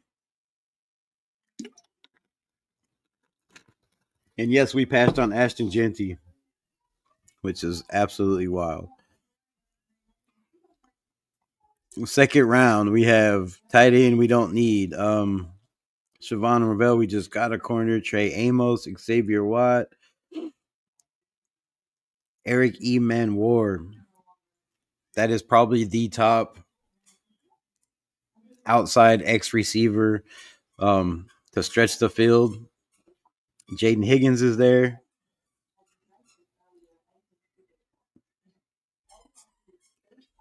Landon Jackson's damn. Not many people up there. Passed on gently. You finally thinking now? I'm just tired of doing the same mock drafts. He's there every time. If you go to PFF, he's usually not there. The last couple I did, he wasn't there. Yesterday or today, he wasn't in any of the mock drafts. So the fact that he was there today, I just decided to pass on him. Greg Lear, appreciate you pulling up.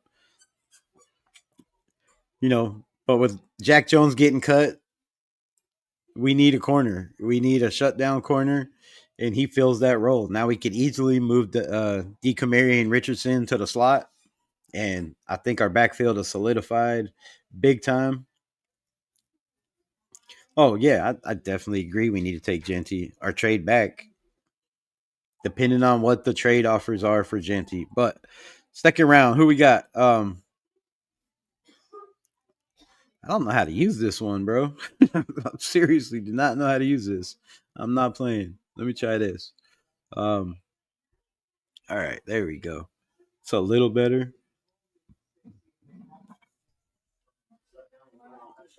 All position. How do I get to the positions? Positions. There we go. There we go. Wide receiver. Um, my boy Alec from Stanford. Ao Manor. Jaden Higgins. I would take Jaden Higgins. I mean, rank 39. We're at 37. But I don't know. What y'all think? Jalen Royals would be another guy. Kyle Williams is going to be there in the third or fourth. Trey's going to be there later in this round, but we don't have a pick later in this round. So, or do we go running back? Running back is probably top position since we didn't go. I mean, it's got to be number one since we didn't go Quinshon Judkins, right? In my opinion. I don't know what y'all think, but running backs on the board is holy shit. That's all. What? Cam Scatterboo, Dylan Sampson. Oh, they're just later. All right, Trey Henderson. Wait, they got Cam Scatterboo, Dylan Sampson, Caleb Johnson, all ranked ahead of Travion Henderson and Judkins. I don't see that shit at all. That's wild. All right, who y'all got? Running back or receiver? Running back or receiver? Our O line.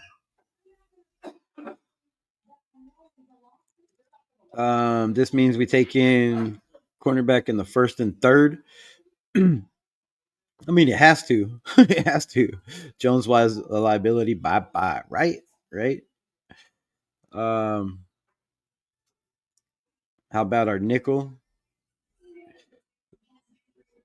I think that's going to be DCAM. I mean, we got Jahdae in the first, right? It's got to be DCAM. What are you saying? Bashing people who helped us shield everyone who's option personnel. Y'all deal with that shit. Y'all deal with that shit. I'm just trying to fucking draft people. Why can't we just have a normal conversation? Always got to be drama in the building. Um, fuck, y'all are a lot of help. Y'all are a lot of help. I'm just saying. Fuck it, let's go running back. I don't know.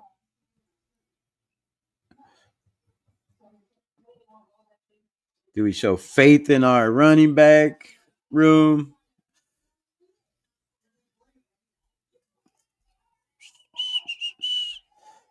Ashton Genty went 10th. Will Johnson, Jalen Walker, Jahad Campbell. So, yeah. Jahad Campbell, mark my words, write that shit down. If we don't take him, that dude's going to be a Dolphin. Like, somebody knows something somewhere, but every single mock draft from Draft Buzz to PFF to the um, mock professional, whatever the fuck, the ESPN mocks, every mock you could possibly find has Miami trying to trade up to us, or in all the mocks I've done, has Miami trying to trade up to number 6. And every time I've accepted it, they take Jahad Campbell. So you heard it here first. Jahad Campbell, I believe it's going to be a Dolphin. Like, I have a very, very, very high. I mean, they need linebacker too. That's a huge need for them, and running back, but huge, huge need. So, anyways, positions of need. Wide receiver. What do we have? Offensive tackle.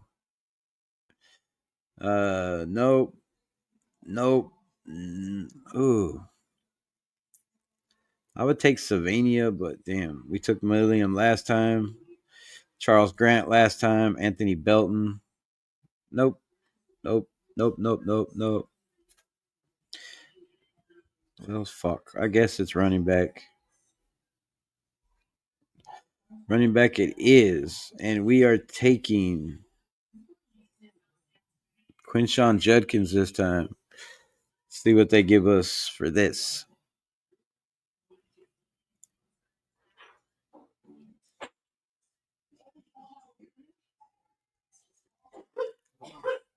Jackson Dart was picked 67. Woo-wee.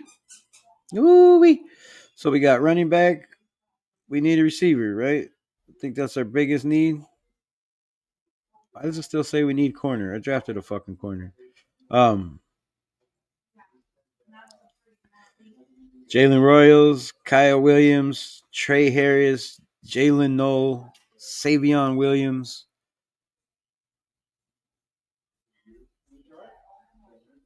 Y'all ain't gonna help me out. You too busy arguing. Ranked 58th. We're picking at 68. Taking Jalen Royals.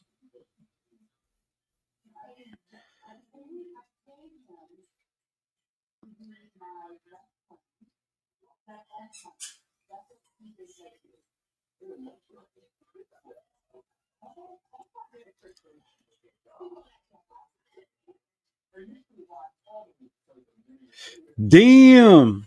Taking Quinshawn Judkins in the second was a D minus. Wow.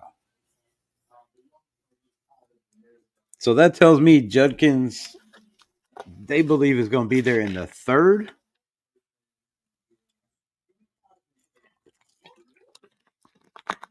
So we got an A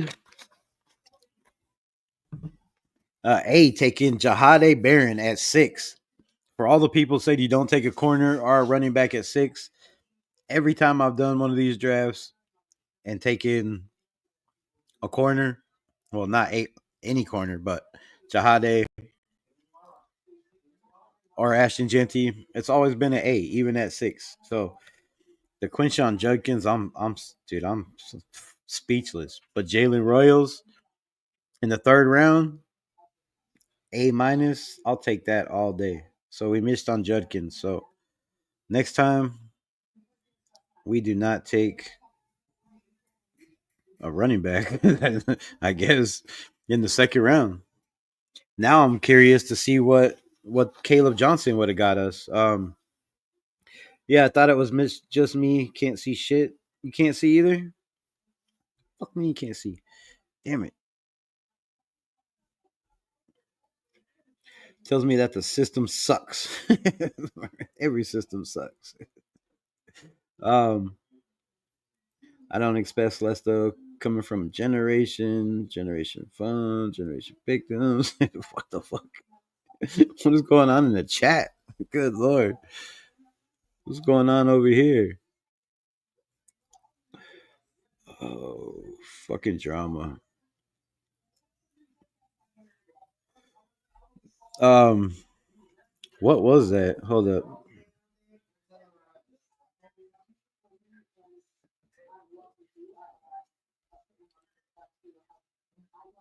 That was pff.com. Mock draft simulator. PFF mock draft assistant. So this is just the number one mock draft simulator. It's the only one you have to pay for. Like I mean, you have to hit them up. I don't know. I do not know.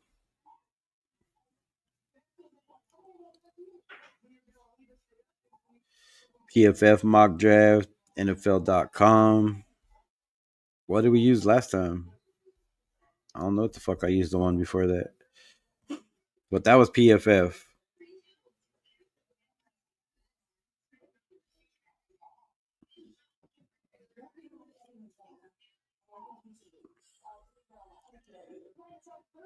NFL Draft Buzz doesn't really ever. They never really on point.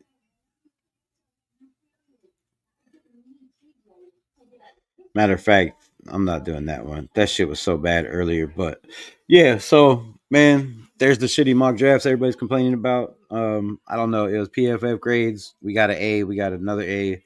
The draft we did earlier, if y'all was here, a B minus.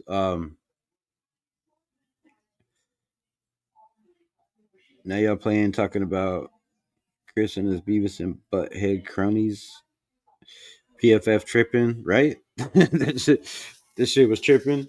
But A D minus for Judkins. A D minus for Judkins in the second round. Absolutely wild. Um, did I get rid of that shit? Hold up. Yeah. All right. Try this.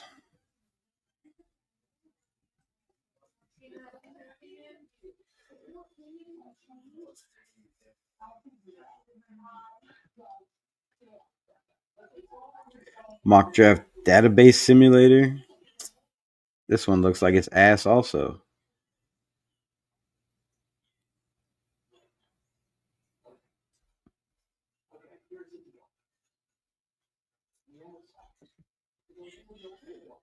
Yeah, not easy, not easy.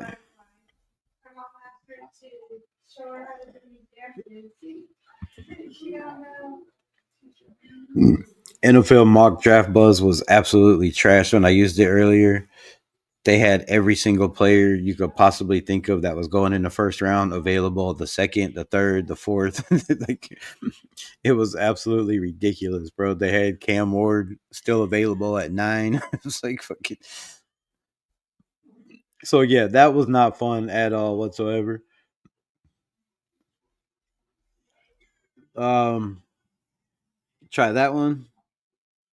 Looks like believing fly around behind a rebel. Or is it just me? The beehive flying around behind me. Oh, it's the damn fan.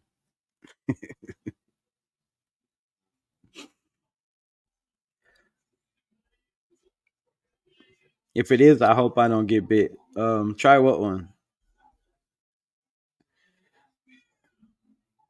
The other mock draft simulator.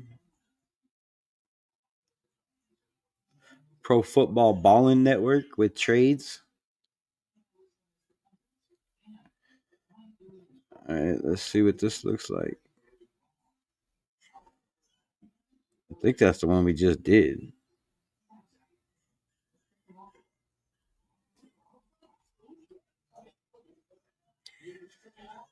All right, let's try that. Yeah, this is the same one we just did. And it fucking doesn't show me shit on the screen.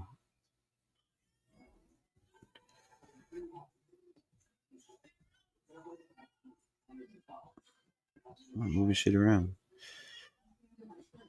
Present screen, enter, share. 7 rounds, very fast. Mock draft, enter.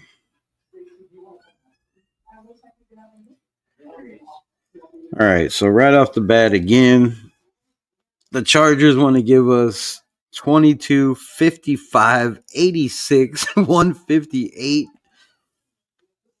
and a second round pick. Now, before you say that's not realistic, it absolutely is realistic because they're in the 20s and they have a whole lot of points in the point system to come up with to get up to the 6th spot. So it might not cost that much. I think that's maybe a little overboard. But how do you pass on it? Fucking, I mean, moving down to 22, probably not the greatest spot unless you're taking a Gray Zabel or Eric Emanwari, Alec Emanwari. Those guys are definitely probably going to be there at 22, but not much else is going to be there, right? Maybe Emeki Abuka, a Gray Zabel, like, you know, not too many guys, but you get 22, 55, 86, and 158. I just don't want to pick that many times again. So I'm just gonna be honest. I'm not gonna be honest. I'm not fronting. That's a lot of fucking picks. So that's the only trade we have. You don't trade in the division, but I really want to see who they pick. So I'm taking it. Who did they pick? Damn it. Where did it go? Um Philadelphia offers 32, 64. Not gonna happen for 22. Next, 53, 84, a second and a third for 22 and a seventh. Yeah, I'm not moving out of the first round. 46, a second, a third, and a fourth. Good flipping Lord.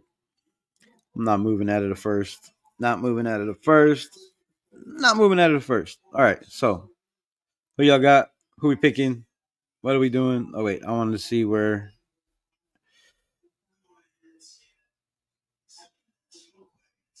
Damn, I thought they were going to take a running back. So I traded with the Chargers, and they got the best tight end in this draft. And now they have a tight end to compete with our tight end and Tyler Warren.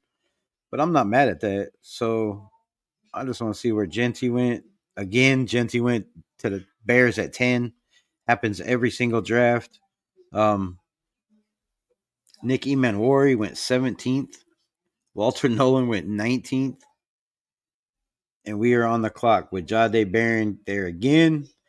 Tyler Booker, Jahdae Campbell, Nick Scorton is nasty. Gray Zabel, Emeka Abuka, James Pierce Jr. Every single one of these guys would be a steal to me at 22. I don't know how y'all feel. Marion Hampton's there.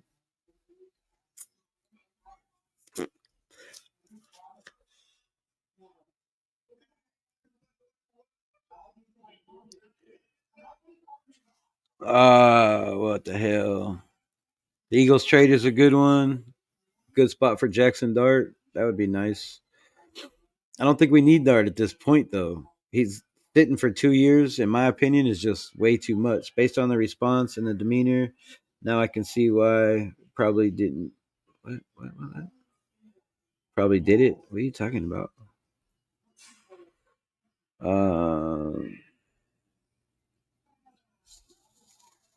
What the fuck are y'all talking about? Come on, man. Don't be in here trolling and shit. That's probably why you got blocked the last time, bro. Maybe it was me that blocked you the last time. Maybe you just fucking wouldn't shut up. And I was like, damn, bro. I can't take this shit anymore. Hating on Rebels channel with the algorithm is all you're doing. Hey, actually, you're building it up. The more y'all talk and argue in the chat, you're just growing the algorithm. So, uh, yeah, come on, man. Just get along, bro. Don't come in here trolling. Shit, we're all grown ass men. We, at least I thought we were. I mean, Booker or Barron, I would take Gray Zabel before I took Booker, though. I mean, what do y'all think? Gray Zabel plays all five positions at 22. In my opinion, that's a steal of the draft. But y'all probably can't see this shit at all, huh? The fuck. Hold on, try this shit again.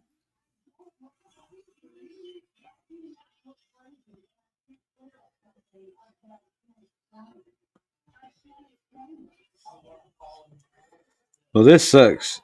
Next time I do this shit, I'm going on fucking Stream Labs instead of StreamYard, bro. This is horrible. Um,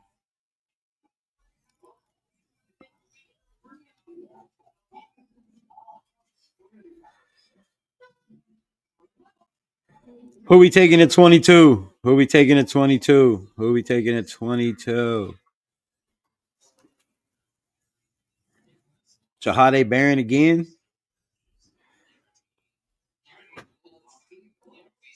Hold down the left control button and scroll the mouse.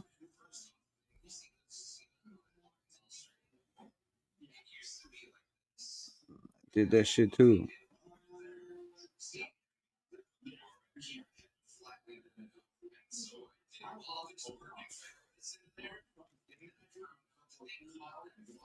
Auto control shift. That only works for a second.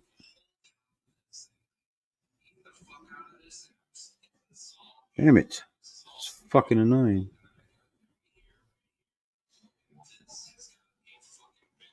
Alright, hold up.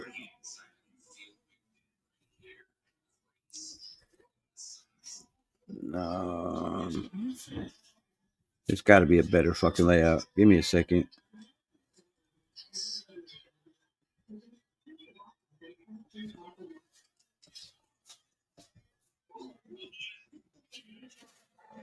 There's not really a better layout. You can only see the bottom of it.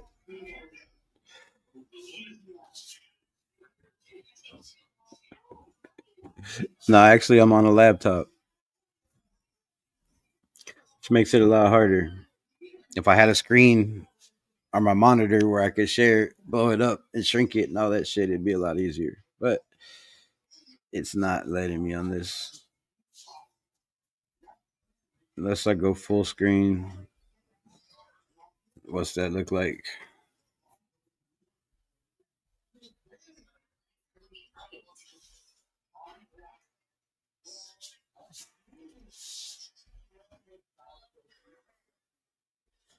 Come on, delay. Get with it.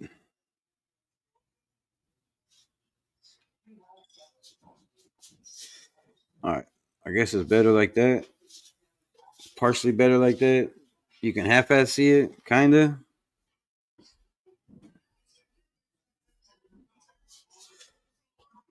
At 22, Jahad Campbell's still there. I can't pass on that, bro. I'm taking the linebacker, Jahad Campbell. Jacksonville wants to give us 70, 88 for 37. That's not going to happen.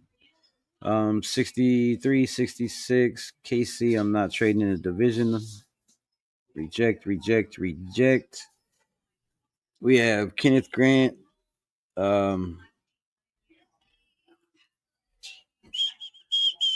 Marion Hampton. Benjamin Morris. Jackson Dart. Landon Jackson. I think Benjamin Morris is the spot right here. We're picking at 37. He's the 39. Offense wide receiver. Trey Harris. Jalen Royals. Isaiah Bond. Higgins will be there when we pick at 55. Alec Eman War will be there when we pick in the next round.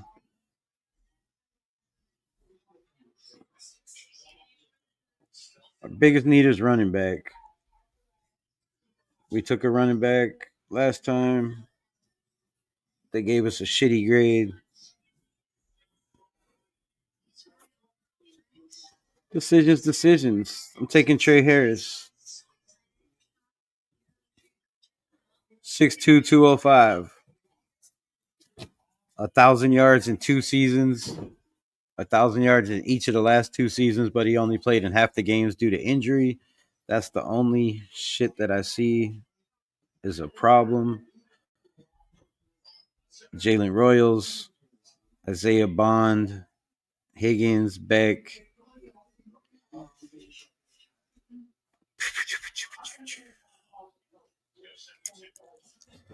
All right, what do we got to tackle?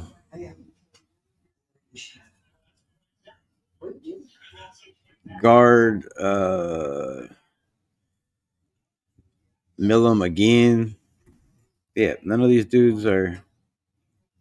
them are rated worth taking at this spot.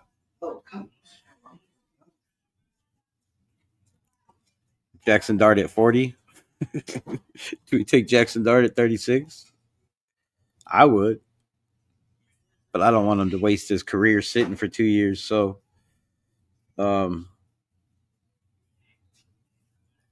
think Jalen Royals from Utah makes the best sense, right? 6 foot, dynamic receiver, exceptional speed, ran crazy draft. Go in second, wide receiver. Reject. Let's go running back now. Quinshawn.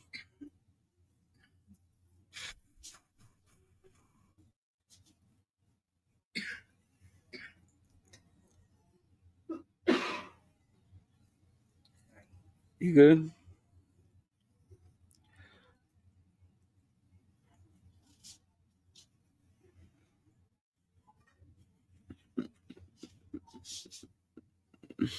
Rebel, do you realize your trolls have the biggest fans? That's how your channel blows up. That's why I'm not. I'm let them bitch shit. They grown man. They can fight this shit out themselves. They see each other at a Raider game. They can handle the shit like grown men. Fuck, I don't know. I ain't getting involved. I'm trying to do a mock draft with no help by myself. No. All right. So where the fuck we at? Who we got next? Let's get this shit done. Let's pick this draft. We are at 55. Biggest needs are offensive line and running back. We can get offensive linemen. I guarantee you in the next couple rounds. Um, I can think of a couple we'd take in the 5th or 6th round that'll probably be day one starters. Quinshawn Junkins got us a shitty grade last time, but I'm taking him this time at 55 instead of 37.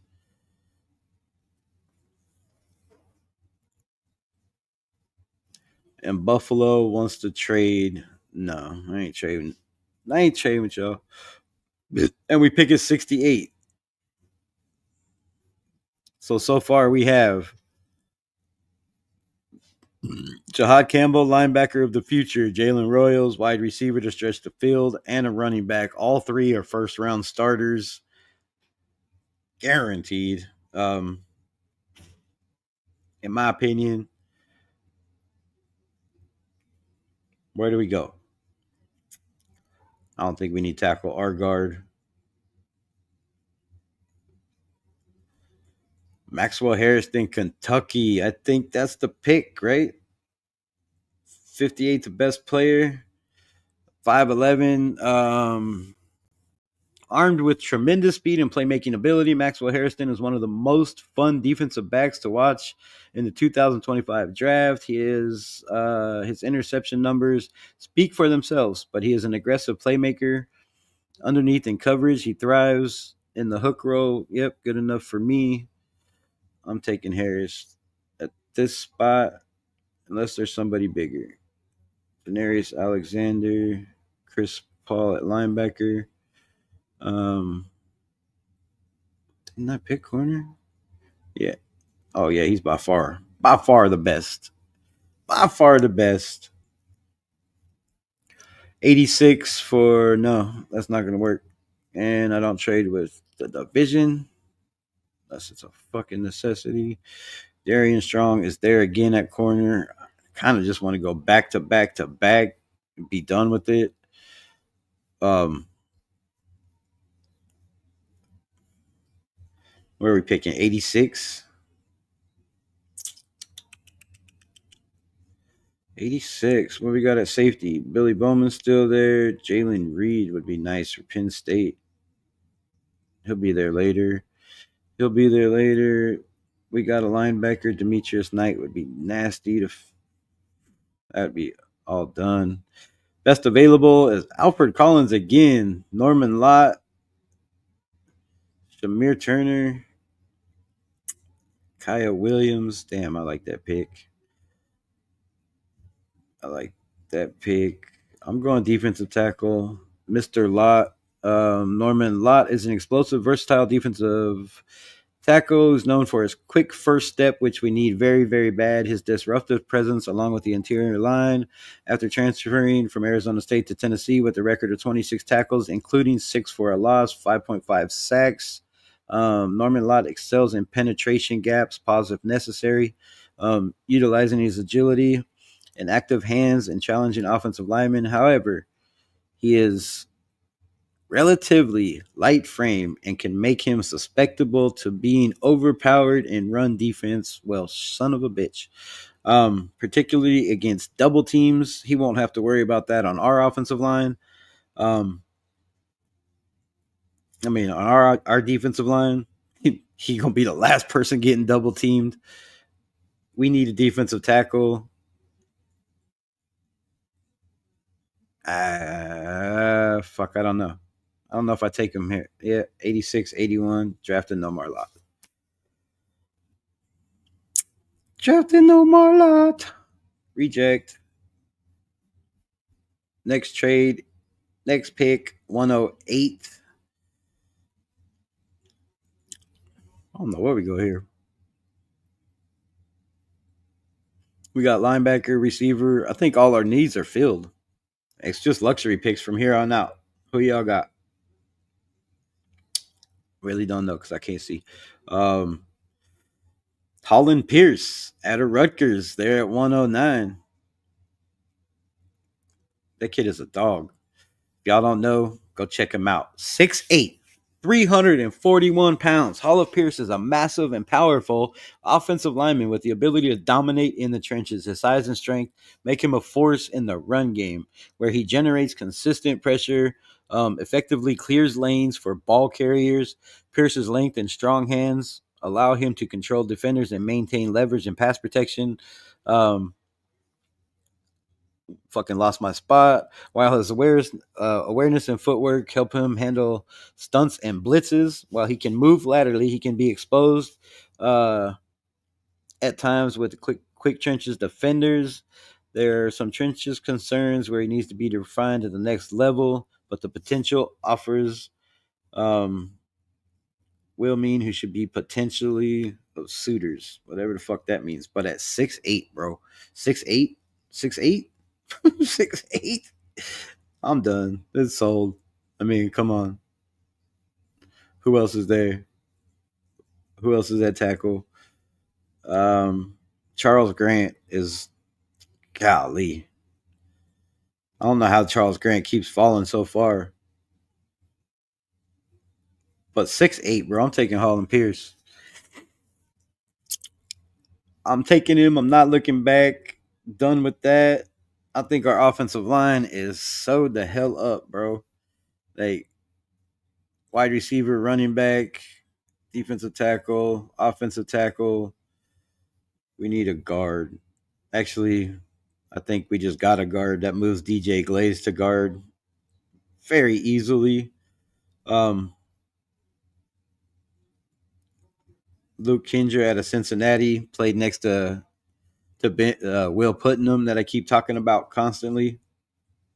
And no, I can't see the chat. Gotta stop listening to y'all argue back. So just talking to myself. If you're still here, cool.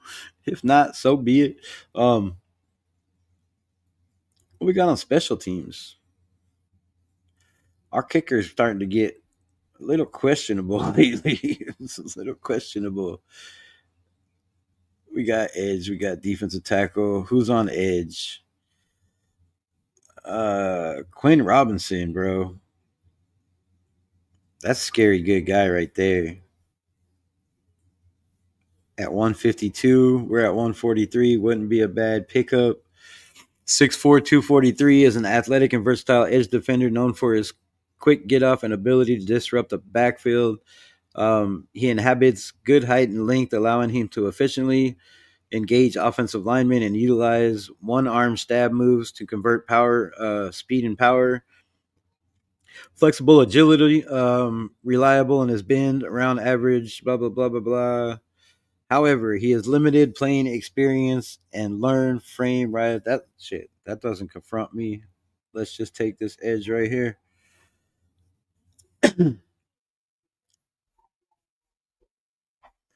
You're going to have plenty of time to develop in this franchise, bro, because we are stacked at the defensive line and edge.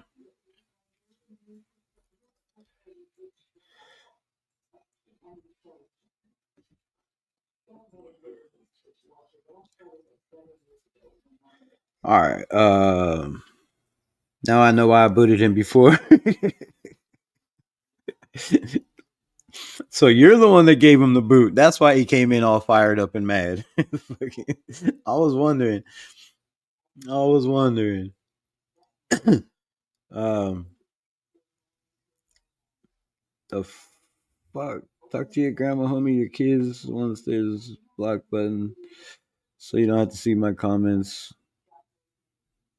Oh, this fucking troll, dude. The fuck out of my chat, dude. Don't come back. Fucking garbage ass shit.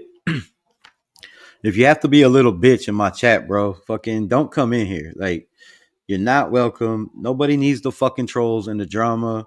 And yes, I know that's how you fucking blow up your chat with the bullshit, but I ain't fucking about that, bro. I don't need trolls to grow this channel. If you don't like the channel, get the fuck out. If you like it, stay here. But the fucking garbage and the bullshit is annoying, bro. Like,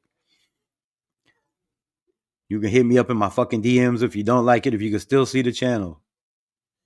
Raiders Rebel fucking 75 at Gmail. All my shits and all my links, bro. But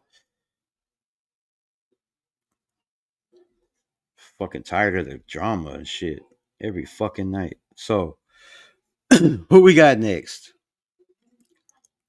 I know y'all can't see this shit worth the fuck. I apologize, but again. All right, we at 158 and trading back is fucking annoying, dude. Don't ever trade back in a mock draft. The fucking picks just keep coming and there's not enough need for this team to, so maybe trading back isn't the greatest scenario in this draft. I'm starting to question it because you just get too many damn fucking players that we don't need. So I'm going all Dylan Sampson. I like Dylan Sampson a lot. RJ Harvey also. JJ Pigas is still there. That's wild. Riley Mills, another guy. Dylan Gabriel, Riley Leonard is still on the board. We did that last time. Elijah Roberts, Rashard Smith. What we doing? Who we going? Who you picking? What y'all got? Peace out. Adios. I looked back and I got him last week for calling Jack Gray over and over. Justin's comments. Yeah, man, he came in fucking talking shit about being blocked. So I don't know. I don't know. It doesn't really matter. It's YouTube, bro. Trolls are gonna be trolls. Like, grown men shouldn't be coming in fucking talking shit about people's grandmas and kids fucking because they're internet warriors. It's some drama bullshit. Um, Not needed. I don't know why I keep doing this, but trying to get it where you can see it. And there's a lag, so I don't know where it's at. All right, think maybe you can see that shit. Fuck, I don't know.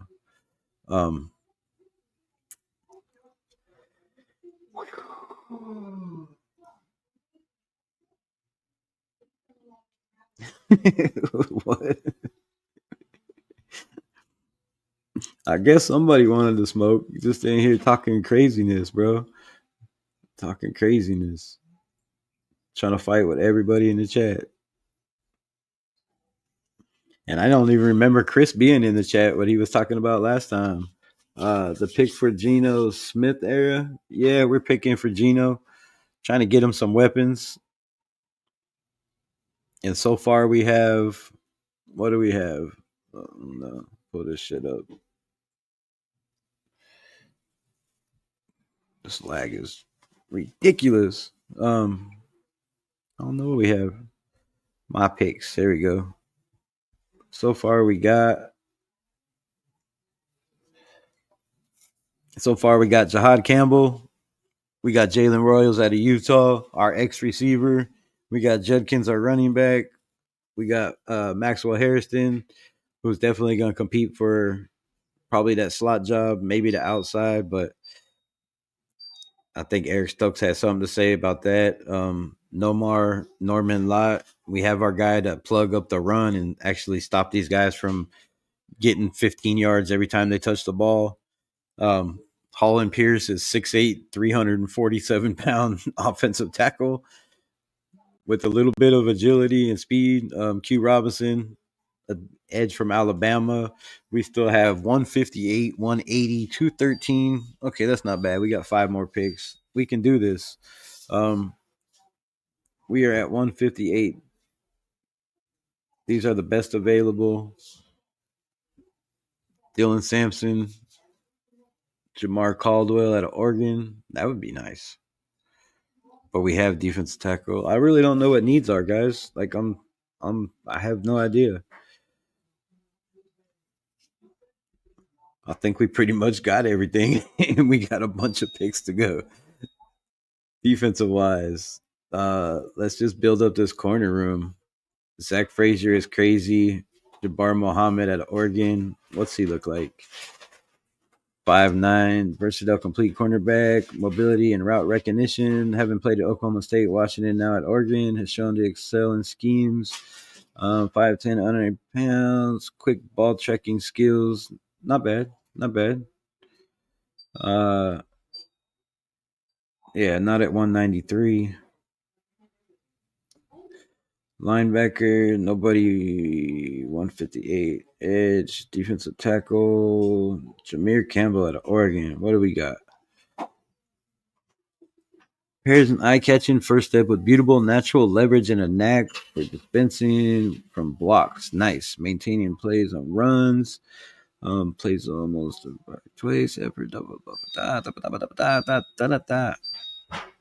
don't think we need another defensive tackle, though. I don't think we need anything. I really don't. I really don't. I'm going Dylan Sampson, Tennessee. Because, I thought he was bigger than that. Okay, maybe not. Didn't meet expectations, but not so quiet spot. Dylan Sampson accumulated 1,491 yards with 22 touchdowns on 250. Damn, that's not bad. One of the smallest backs. Size mismatch. Fumbles. Did he fumble a lot? Fuck it. I'm going Dylan Sampson.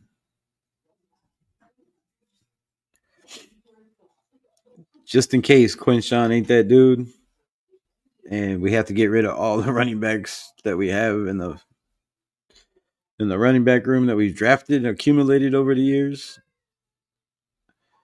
And Curtis Rourke, Brady Cook.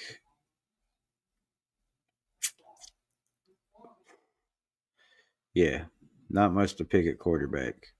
Wide receiver is Ricky White with his 4.7 speed.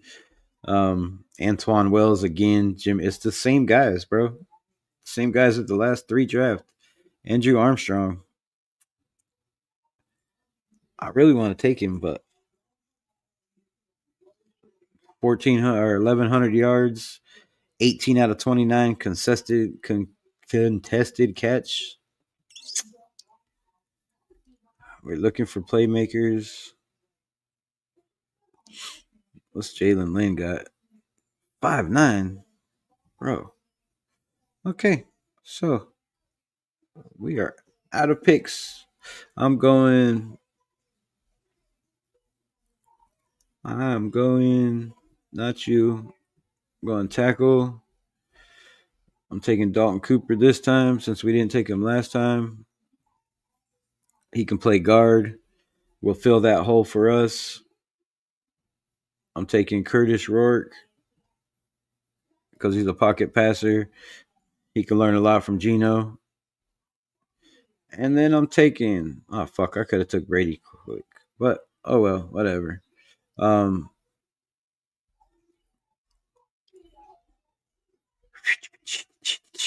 Kobe King, Raheem Sanders. Nope. Willie Lampkin, we took him last time. Elijah Harris, I don't know. Fuck pick are we at? 215. All right, wide receiver. We gotta go wide receiver. Gotta have as many weapons as possible. What's this kid from Maryland look like? 6'3". Holy shit. A third team All American wide receiver. Earned an invite to the Shrine Bowl. Under the radar. Post great national attention. 6'3", 210 pounds, bro. You gotta put on some weight. That dude needs to eat some fucking meat. Expelling spiritual awareness and physical to make contested catches. High agility, glide through space, and adjusting cold air positions him for an early day 3 contender. Bro, let's take a chance. I mean, take a chance. Let's take a chance. What do we got to lose? We got one more pick. This time I'm going to make it. I don't know. Fucking no idea. Um, I'm gonna piss everybody off. What? Shiloh's not there? What? He got drafted? That's crazy. Can't believe. Oh no, he's there. Shiloh. I'm not taking Shiloh. He is the third best available safety, though. We do need safety. Wait, Cody Simon's there from fucking.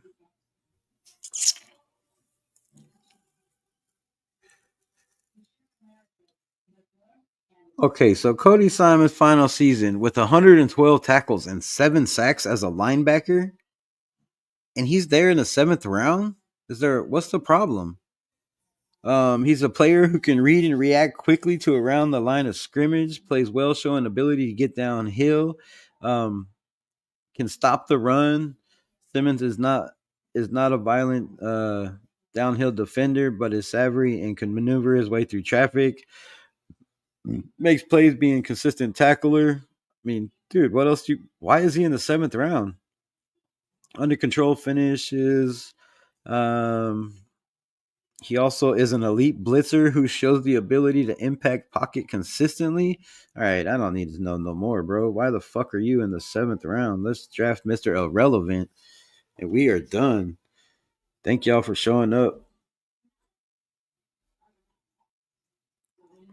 All right, so this is what we got. Y'all can see the final. Once again, we have 1, 2, 3, 4, 5, 6, 7, 8, 9, 10, 11, 12, 12 picks for the Las Vegas Raiders. Geno Smith, Johnny Spytek, the whole crew has to be absolutely wild. And this site does not give us a grade. What the hell? Some bullshit. All right, so y'all grade this shit. Jahad Campbell, day one starter, no doubt about it. Jalen Royals, maybe our number one receiver from day one. Like, I mean, we know what Jacoby Myers is. He's better at the number two receiver, in my opinion. Jalen Royals is, that 4-3 speed. Dude's going to get open, create separation, open up the field, which is going to be key for Geno throwing the deep ball. He's an accurate deep ball passer. Judkins is just going to pound the rock whenever you want it. Decent in pass pro, needs to get a little bit better, but it's not horrible. He can catch out of the backfield. Has damn good vision, good contact balance, low pad level. Definitely a day one starter. Maxwell Harrison is going to compete for that starting job. Omar Lott is, like I said, he's going to be last year's Adam Butler, where, constantly on the field, at least one every possession. I think there's going to be a spot for him. Holland Pierce, Q Robinson is a guy that could probably develop.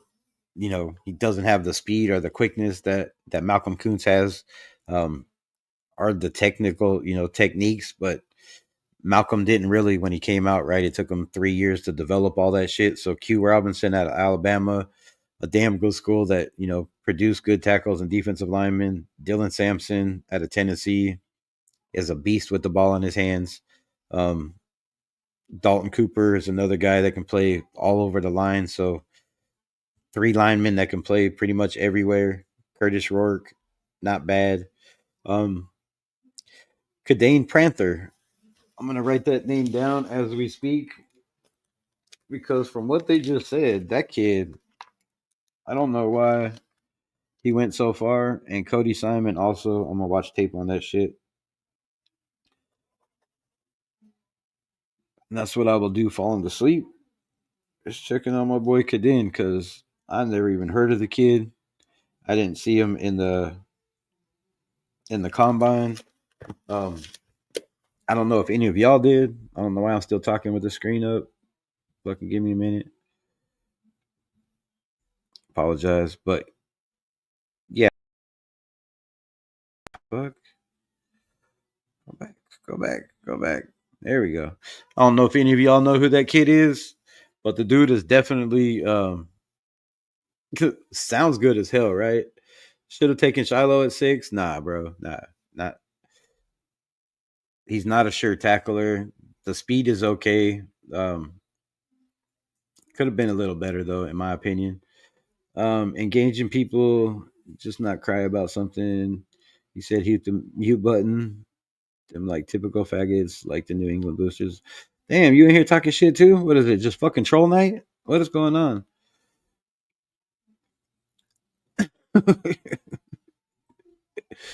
Who you talking to? Drop the addy. Know who the fuck you talking to?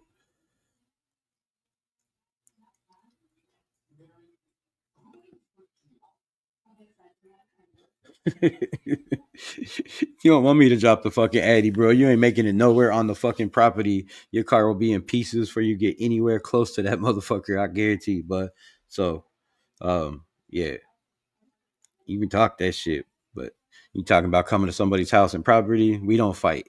We don't fight that way. Guarantee you. Um, Keyboard warriors, right?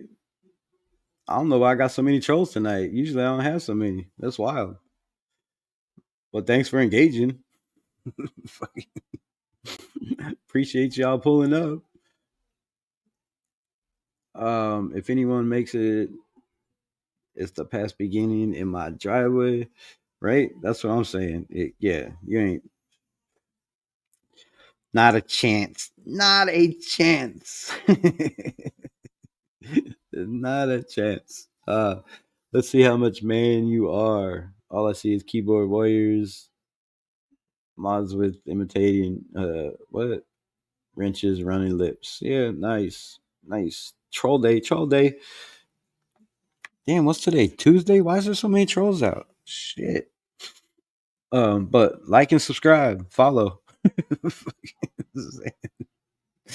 um, oh shit, love it, love it.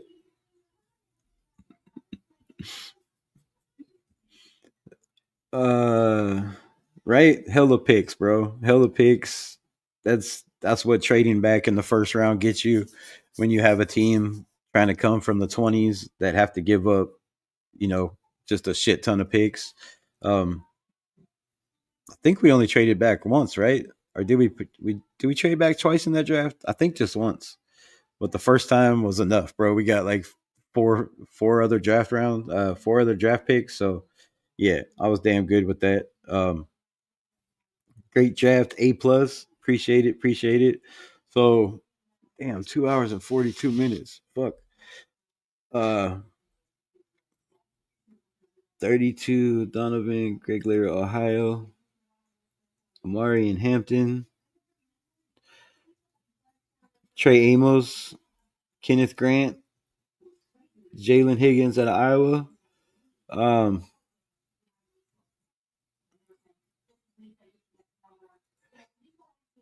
Donovan Jackson at 32. I'm gonna have to write that shit down too, because bro, you know I'm gonna do my homework. But if you're telling me this dude needs to be taken 32 as a guard,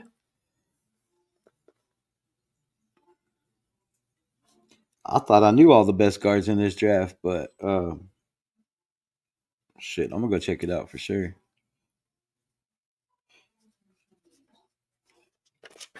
The rest of the cats, um, yeah, Kevin Winston Jr. I'm a big fan of. I like Kevin Winston. I don't think we'd have to take him that early. At 103, yeah, yeah, you probably have to take him. I think he's been gone by the third round in every single draft I've done because I tried to pick him up a couple times. No, that's not up. Who else? Fadil Diggs, nice. I like that kid too. He wasn't there in any of the rounds. Um,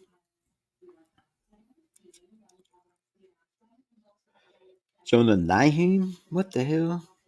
Manum, that I do not know. Zay Frazier is nasty work, bro. That dude is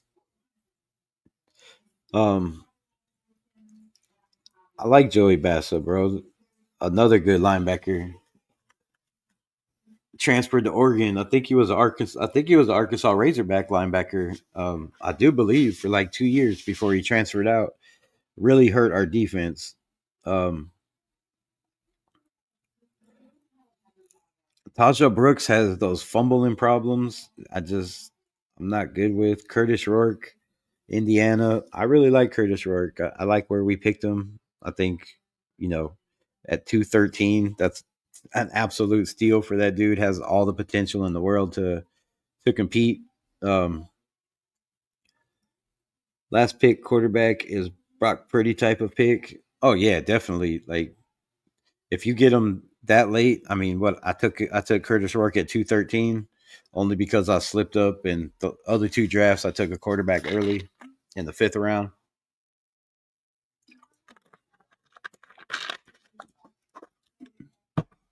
Um, Greg Glitter, if I disrespect you in any way, please say I will publicly apologize to you. Um,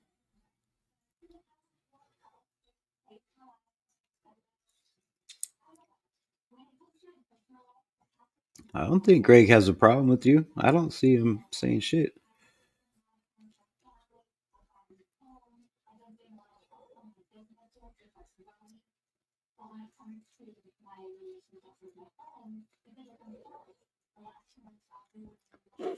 Nah, I think y'all are good. I think everybody should be good in here. But yeah, Greg, I like that shit. Who was I trying to read? The Fidel Diggs, bro. Fidel Diggs is one of those guys that in the right in the right system, I mean, the right team that gives him a chance where he doesn't have too many, first or second round picks in front of him that he's battling to get on the field and get, play time. I think is a guy that's going to help a lot of teams. And I like Xavier. Um, he broke all the Miami records, but again, he was there for a couple years, and I don't know why that dude hasn't been picked in any of these mock drafts until like the fourth or fifth round, which is crazy in my opinion. But there's a lot of good prospects in this draft. There's a lot of sleepers in this draft, and as you can tell by the picks we have, like you know, if you trade back, you could get 3, 4 starters day one, and 3 or 4 potential starters in the next year or two, in my opinion. Especially a guy like Holland, that's 6'8", 347 pounds. That dude would just be a dominant freak of nature for a long, long time. Uh, I also like Farmer D tackle and Dion Walker from Kentucky. The Dion Walker is could be one of those dudes that goes in the first round. Like that dude has all the potential in the world, and it just depends on how much teams like him. But he's another guy that, man, could fall to a day four, but probably not. Like, and same thing. What David Walker at a Central Michigan or at a Arkansas State. There's there's crazy talent in this draft. I think most of the draft this year was focused on the fact that there was not, you know, 5 quarterbacks, or it wasn't a deep quarterback class. And I think it kind of threw everybody off. They say there's not a deep wide receiver class and only 1 or 2 wide receivers are going to be picked in the first round this year. I totally disagree. There's, I have minimum, minimum 6 or 7 guys with first round grades at wide receiver that I would easily take. Some of them maybe not in the top 10.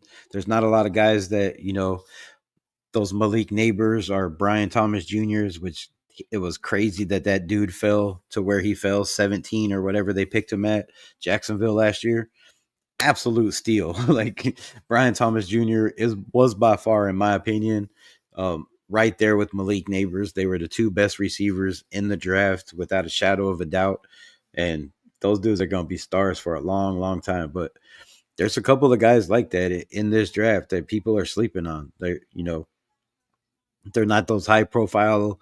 They didn't have Jaden Daniels throwing for 40 touchdowns, 45 touchdowns, and 5,000 yards. But a lot of these guys, didn't have the quarterback play either that, like I said, that Jaden Daniels had, or Malik Neighbors and Brian Thomas Jr. had coming out of college. Quarterback play for a lot of these quarterbacks in this draft, I think, hurt a lot of their potential. And I thought at the combine, I really felt, in my heart at the combine that a lot of these receivers, I mean, a lot, not more than six, bro. It was like 15 guys. When you got 8, 7, however many it was that ran sub 4.40s that were over 6'2", it's just insane, right? And then, the gauntlet drill, the cone drills, all the drills that they ran, these dudes weren't dropping passes. They were all very, very fast. They didn't have to slow down to catch the ball. So there's a bunch of wide receivers in this draft that I think that we could get, into the third round. After that, I think a lot of them are going to be gone because I think most of the guys are being slept on, but not too much. You know what I mean? Like they're thinking they can get them in the second round because a lot of them are going to fall out of the first. But there's a lot of teams that need receivers, you know, that are that receiver or wide receiver, our running back, our corner away. I also seen in a couple mock drafts that I did today, 3, as a matter of fact, the Buffalo Bills moved up and took Will Johnson twice. The Cincinnati Bengals moved up twice and took Will Johnson also in 2 of my mocks. Like I said, I've been doing mocks all day long. So um, just to kind of get a feel, how many times, if you do it over and over again, like how accurate these things are, if they just go crazily, off the board every time. But they're pretty consistent. It's been pretty consistent all day long. So I think there's a lot of diamonds in the rough, a lot of diamonds in the rough in this draft. Much was said, hard to tell if a couple dudes stirred up the bee's nest. Wait, where are we at? Go back.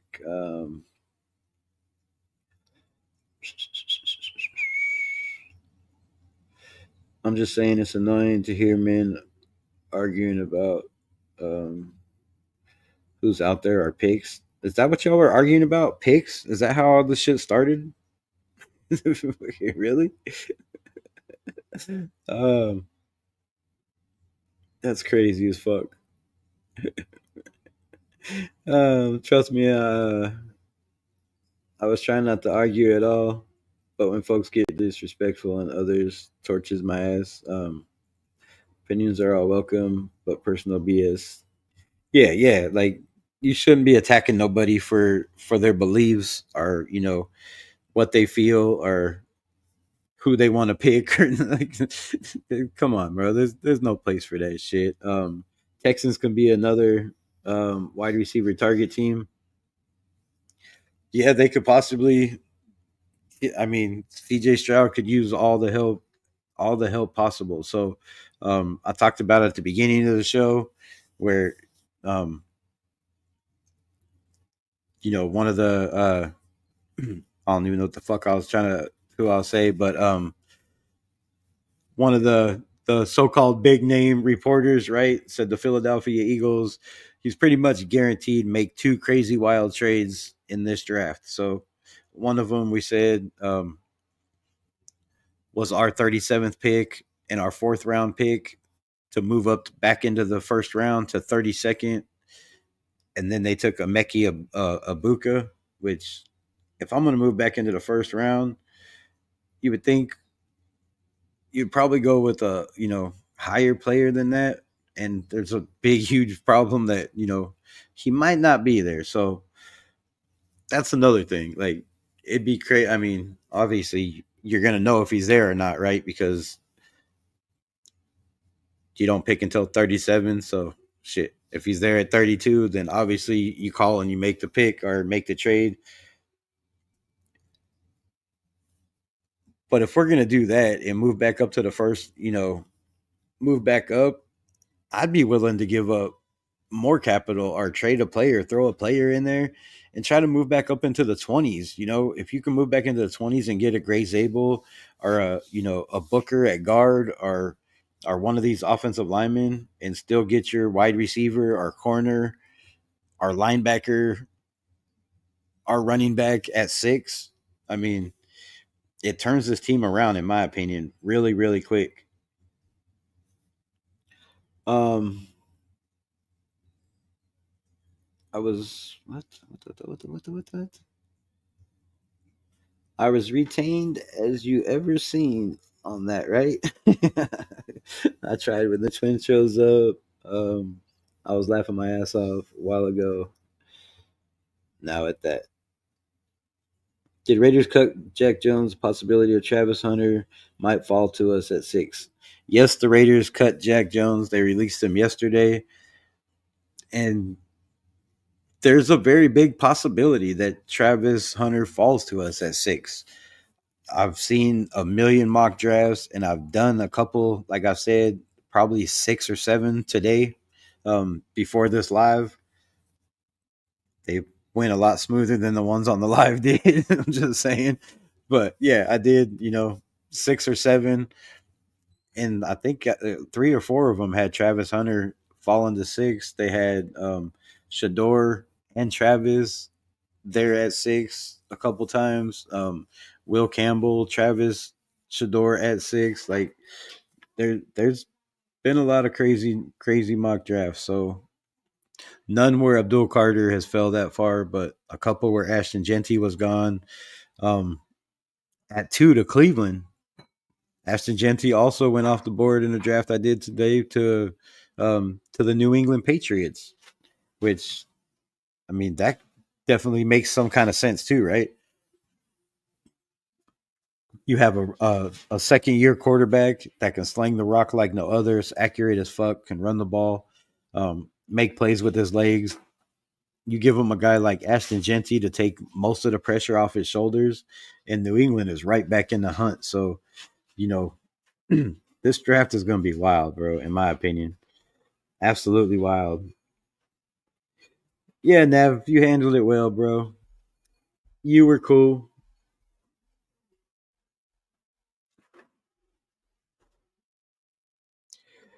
Everybody's a tough guy and a thug ass gangster fucking on the keyboard screen.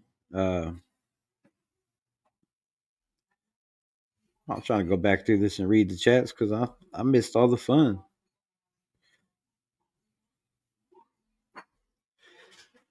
Appreciate Raider Menace. Hit that like button, subscribe. My guy bumping up the channel. Appreciate it. Yeah, I would have pulled y'all up and had an open night, but we'll do that tomorrow if y'all want to come in. I'll probably be live again tomorrow. Uh, yeah, there's going to be a curveball in the top 5 picks. Not only in the top 5, but I believe in the second rounds, the third rounds. I would love to see the Raiders no matter what it costs. No matter what it costs. And I said this last year and I said it the year before. The best way to win now in the NFL is through the draft. And if you could get 2 first round picks and 2 high caliber, a blue chip and a guy that's, right there at that tier of being blue chip in the first round, that puts us at a pretty damn good spot, right? Pretty high on the pedestal.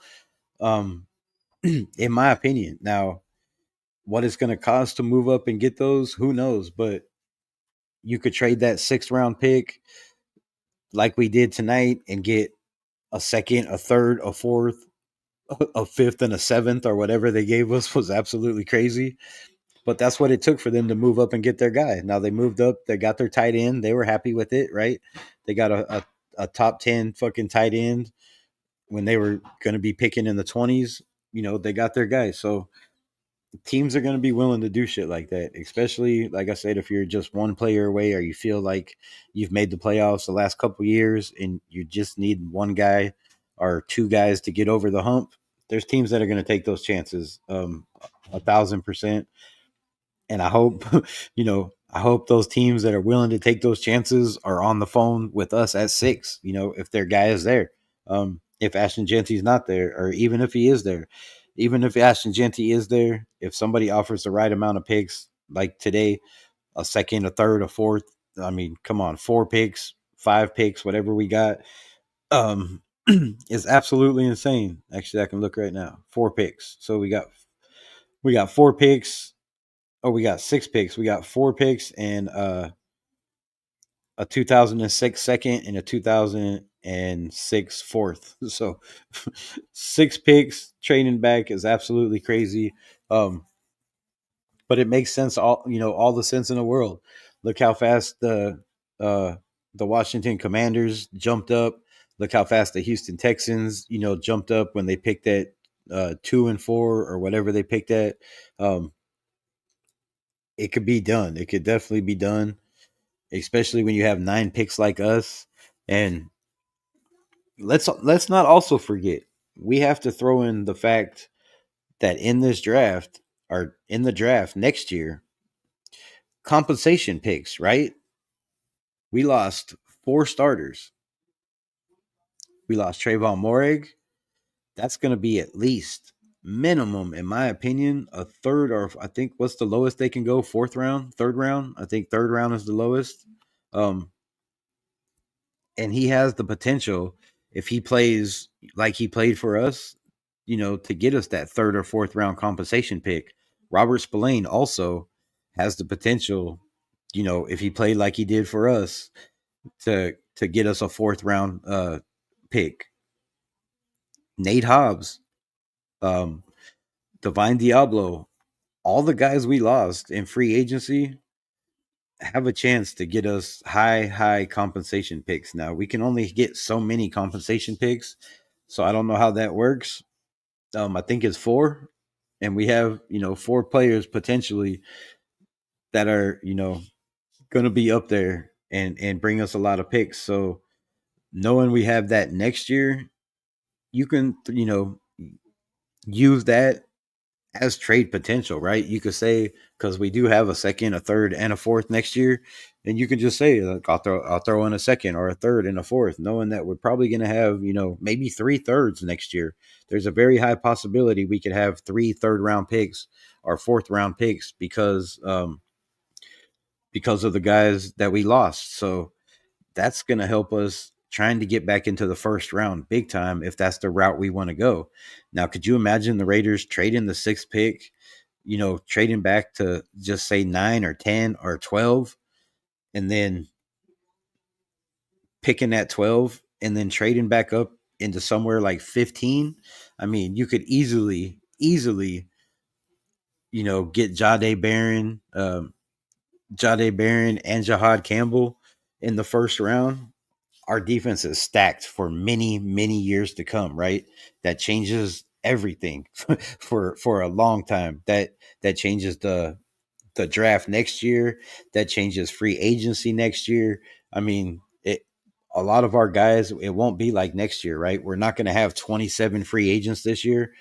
We do have a lot of guys that are on 1-year deals, but we also have a lot of guys that are here for 3 or 4 years, 2 or 3, 4 years. So, and we'll have guys on rookie deals. So the sky is the limit. The potential is definitely looking up in this draft. The more and more I look at it, and with the teams, like I said, that have needs, that number 6 pick is becoming more and more valuable as we speak every single moment. So shout out to Spy Tech. Shout out to Tom Brady for turning the Braiders, you know, back to a winning organization. We actually have adults in the building, running the franchise, not just the people, trying to play Madden fucking and get draft picks. So I think the sky's the limit, bro.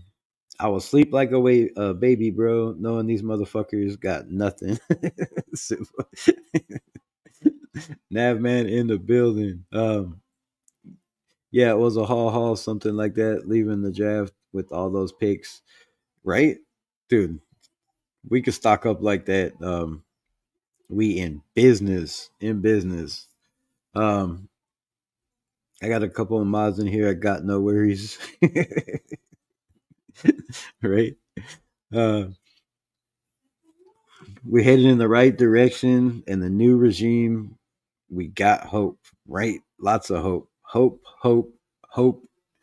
and shit. Hope is a good thing, man. You can never have too much hope. So 3 hours and 5 minutes. I appreciate all y'all rocking with your boy this long. Shit, I can't do this shit without you. And I wouldn't have anything to talk about if y'all wasn't in here acting like childs, fucking coming in and fighting amongst yourself. But uh, I apologize for the trolls. I know I don't have to, but some people just can't control themselves, man. And I hate blocking motherfuckers. I made it a point to say I wouldn't block people on my channel. But damn, if you're just gonna sit there and continue to just be a troll over and over again, like I, I don't I don't need the fucking algorithm that bad. So appreciate y'all rocking with me. As always, much love. Raiders. Peace and hair grease. Check me tomorrow. Same time, same dime. Much love. Pop Felicia. Fuck out of here with that shit, bro.